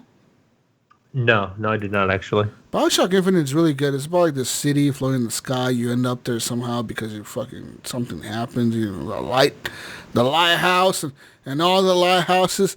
They're all connected, Mayo. All the lighthouses, and there's a big bird, and there's Comstock. And there's people praying, and there's people being baptized, and you're like, what is going on in this game? What the fuck? And you're on these rails. You could take this hook and be on rails and shoot people. Mayo's like, okay, whatever, guys. sounds pretty fucking stupid. Yeah, it's fun times. Anyways, Brian Tobe Jr. says, Pathfinder Jesus. I so wanted to meet him with how badass Jesus makes him sound. I'm going to want on Luigi because I'm going to want a good plumber, and Mario has a big head. Lego astronaut as he can make a spaceship, and Lara Croft because I need someone to keep me safe and repopulate the world with, and the Dead Cells guy because he never dies, and so it's always good to have a sacrificial lamb when trying things out. That's true. Yeah. That's a good team. You have Dead Cells guy, you just send them in. All right, Dead Cell guy, you're up for this shit. See if you die. Go die. Go die real quick and tell us how it worked out for you. Oh, man. That's true. It's true. Freaking Dead Cells guy. Michael Parlato says, I'm going Dan from Street Fighter, a green slime, Claptrap, Tom Nook, and GLaDOS in potato form. Go around and find out. Go around and find out. I like it. Yeah, GLaDOS. I take GLaDOS in there in potato form. What the fuck? You can't do shit anyway, right? Oh, okay. Okay. Josh Boyd, he says Kratos, son. or Kratos. Sorry, I know pronounced it wrong. Boy. Slayer from Doom, Jill Valentine, Lara Croft, and Mercy from Overwatch. And he says, come around my camp and get wrecked. And he says, and we can heal our own damages and resurrect our dead. He's like, get on his level. Yeah. That's true, right? That's true. Oh. You will get wrecked if you go to his camp. I mean, yeah, fucking, yeah. I mean, fucking resurrect from the dead. Kyle Wilkie says Jill Valentine again. Why is Jill Valentine so popular all of a sudden? I wonder why. And the next one, Lara Croft. Oh shit. Agent 47. Oh, that's badass. Motherfucking hitman on your team. Hell yeah. Yeah. He's a badass hitman too. The medic from TF2 and a T800 from Mortal Kombat 11. He wants a fucking Terminator on his team. Man, fuck yeah. another camp I'm not visiting. Yeah, you don't want to fuck around in that camp. Have a fucking robot watching your back. You could just sleep all day. That thing will watch your back no matter what. Jeez. Jason Sam says, I think number 1 is Kratos, then Raiden, some Alloy, Nathan Drake, and why not add Cal Kestis, Jedi, for a backup? So you have a Jedi on your team. You have Nathan Drake, which is a treasure hunter guy. Alloy, I guess she'll be cool to have on your team. Raiden, fuck yeah, some lightning motherfucker, yeah. And Kratos, cool. God of War, all right. Yeah. Jeffrey Rittner says, lots of good options here. I'll add, it might be a good idea to take Corvo Atano from Dishonored. Yeah. He can blink. Corvo. Yeah, he could do a lot of he has like power, doesn't he? Like magical shit almost. Yeah. I like the blink feature. He could blink. Like the main. Can he turn into like rats or something, or mice or some shit? You like take over. I think you can possess the mind of a rat is what you could do. Is that what you could do? Like, yeah. But can you like turn into one and then like sneak into places like through pipes or some shit? I thought that's how you. Is that what it is? I wasn't sure if you possessed it to actually. I thought you possessed then it do something else, or if you have to become one. I thought you became one, like could sneak around and like get around like guards through pipes and shit. Sean Fuller would know. He's played through those games. I played through the first one. I never beat the second one. I got to that cool level with the mansion that changes rooms and shit, but I never beat that game. Yeah, the Hall of Stairs or whatever. I never made it that far. I didn't make it to the stairs part. Yeah. All right. So, what's the question of the week? Do we have one, Mayo? Do we have Yeah, one? well, we have a couple options. Gunny, do you want me to use the one I just highlighted on their notes? Yes. Let's go with that one. All right. So our question for the community this week is going to be, what's the best weapon that you've ever used in a game? The Rocket, out there. Let's put that in there. launcher from Grand Theft Auto. Man, that's There are definitely some one. really good GTA guns 2. though in Borderlands 3 though. Oh yeah. What about the axe that Kratos has and he throws around, motherfucker? Huh? Right? How about that? Options. A lot of options. Yeah. What about Laura Oh, that golden Croft's gun from Call of Duty. crossbow? Or what about the Call of Duty guns? All those guns. All of them. All those gold guns. All those gold guns. Yeah, the FAL is my favorite gun ever. What else? It's a lot of guns. Different guns you can play with. And not just guns. The hand cannon from Destiny 2. Is that what it's That called? thing was dope. Remember that big ass pistol thing you spawn? Boom, fucking shoot people with that thing. Fuck yeah. Or what about Mordhau, Gunny? What about a sword? Huh? I'm thinking of the bigger bomb. Let's see. Anyway, we'll let the community decide. You guys give us your answers. Give us your answers. All of the answers. And let's go play some Jackbox tonight, boys. Let's do a post. Why not? Yep, I'm going to make a post here in a couple minutes. I actually have recruited a couple people already, so we almost have a full group. Already? Fuck. Yeah. Damn. We just got to figure out the time. Looks like we're going to grab some News Machine and Johnny Don't, and some Pinpoint, and Normie, the way it sounds. We just have to get them all. We got 3 people, so we just need 6. a time. Ask them, well, you pick the time. I'm free all day, dude. Okay.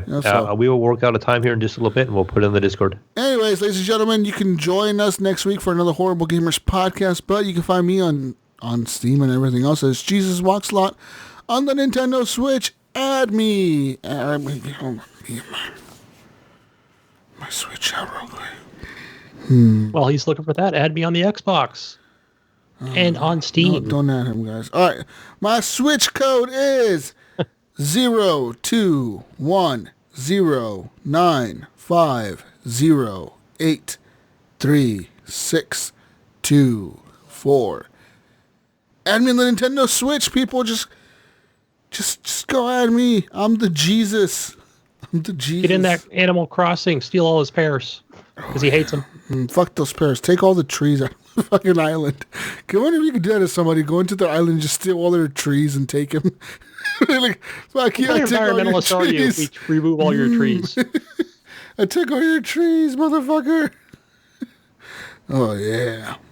Let's go green here, Jesus. Add more trees. Oh, yeah. Anyways, go ahead. Mayo. All right. You're going to find me on Discord as the Mayo, and you're going to find me on the Xbox as the Mayo 1. And then on Origin and all that stuff, I'm just the Mayo 1. With that being said... Hey, hold on a minute. I didn't say where to add me yet. I know. The gamer tag is Gunny Chief. Add me on there, damn it. On the Xbox. HGP Space Gunny on the PlayStation. All right. Now we're done. With that being said, peace out, Brussels sprouts. We'll catch you on the next week's edition of the Horrible Gamers Podcast. Make sure to stay safe out there. Don't go protesting if you're not willing to get sick. You know? Still. Just Stay home and protest. I understand if you want to protest, but at the same time, think of your future, your health. I mean, you know, like just think about that. Stay safe. Wear a mask. Wear a mask like I do at work Wear a mask now. Dude, masks suck at work, Mayo, so much. Oh. Anyways, Oh, yeah. peace out, Brussels sprouts. See you next week. Goodbye.